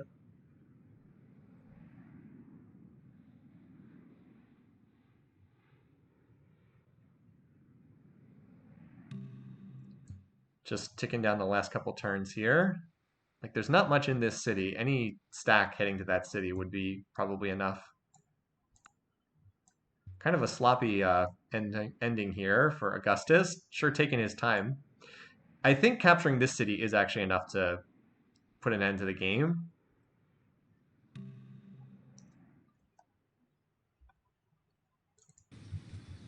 Which he should be able to do on this turn, because this stack has like 87 units in it. Maybe a slight overkill, but like this gets a lot of territory out. Yeah. I think this might be enough. Oh, nope. Okay. Well, this would surely be enough then, because he's got to be 63. 63.45, yeah. Very, very close. This city falling would do it. Or this city falling, although there's not a lot of units outside. Although there's... Wait, this city's defended by 1 cav and 3 workers. Okay. So that Kish is going to get captured here, and then that should do it. That city was also captured. All right, there you go. Gilgamesh has... I think he has 1 city left. Domination victory turn 335. Gilgamesh just hangs on. So he can go on to the wildcard game. GG. Augustus win. You know, Augustus made a really decisive move to win this game. I doubted him. I think most of the chat doubted him, but he got it done, man. Let's look at the replay, and then we'll do all our picking contest stuff. Holy mackerel, yeah. I'm just going to write down the 335 for the finishing date so I don't forget. Okay. All right, let's watch this replay then. So what were the big deals in the early game? So a couple things stood out to me from the early game. One was just how cramped the north was on territory. That holy city, the Islamic holy city in Memphis, just really cut off Gilgamesh. Like, can you imagine how much even though Gilgamesh was really strong in this game, imagine how much stronger he would have been if he hadn't been cut off there the way he was. The other thing that stood out in the early game was India having a religion that no one else followed was the other thing that really dominated the early game, because it ensured that when the wars came, that Shaka would just spend most of the game attacking India and not accomplishing anything, but no one would ever ride to the aid of India. Like, if anyone had gone to aid Ashoka in this game, Shaka would have been eliminated, but no one ever helped him because no one had his religion. And India was just a pariah that everybody hated in that game. Oh yeah, and Chin crashing his economy. Yes, that was the other thing. I have no idea what he did, why his economy was so bad. Really shocking how bad his economy was in this game. So the other big thing was Gilgamesh declaring war on Ramses. This was important because if Gilgamesh had attacked India, India would have just folded very quickly, and then maybe these two could have worked together against Egypt. But instead, we had a very protracted war here that stalemated forever. And then we had another protracted war here that basically stalemated. But Gilgamesh essentially came out the winner, not because of the fighting, which was, neither side really came out ahead, but the peace treaty, which was the big thing. Here it is. Gilgamesh has made peace. Getting the holy city really, really helped his economy because that was a holy city that had like 40 cities following it with a shrine that was super valuable. So that kind of put Gilgamesh back in the game. And I really feel like that fatally weakened Ramses. Number one, because he lost that city that was so valuable. But then number two, because he went into Confucianism later. He never does that if he holds that holy city. and that just made him an international pariah. So here we just have a long point in time where not much is going on. Ashoka is just slowly getting attacked, but not actually dying. It just goes on and on and on. And of course, like the longer this goes on, the better it is for Augustus, who's just peacefully building the entire time. And then we finally have movement. Gilgamesh declares war, and Ramses declares war, and goodbye to old India as our first to die. Okay. So the next big thing that happens is the revolt in religion. I don't know if that shows up in the oh, and we had Augustus finally making his move and taking over Chin's territory, which was also huge.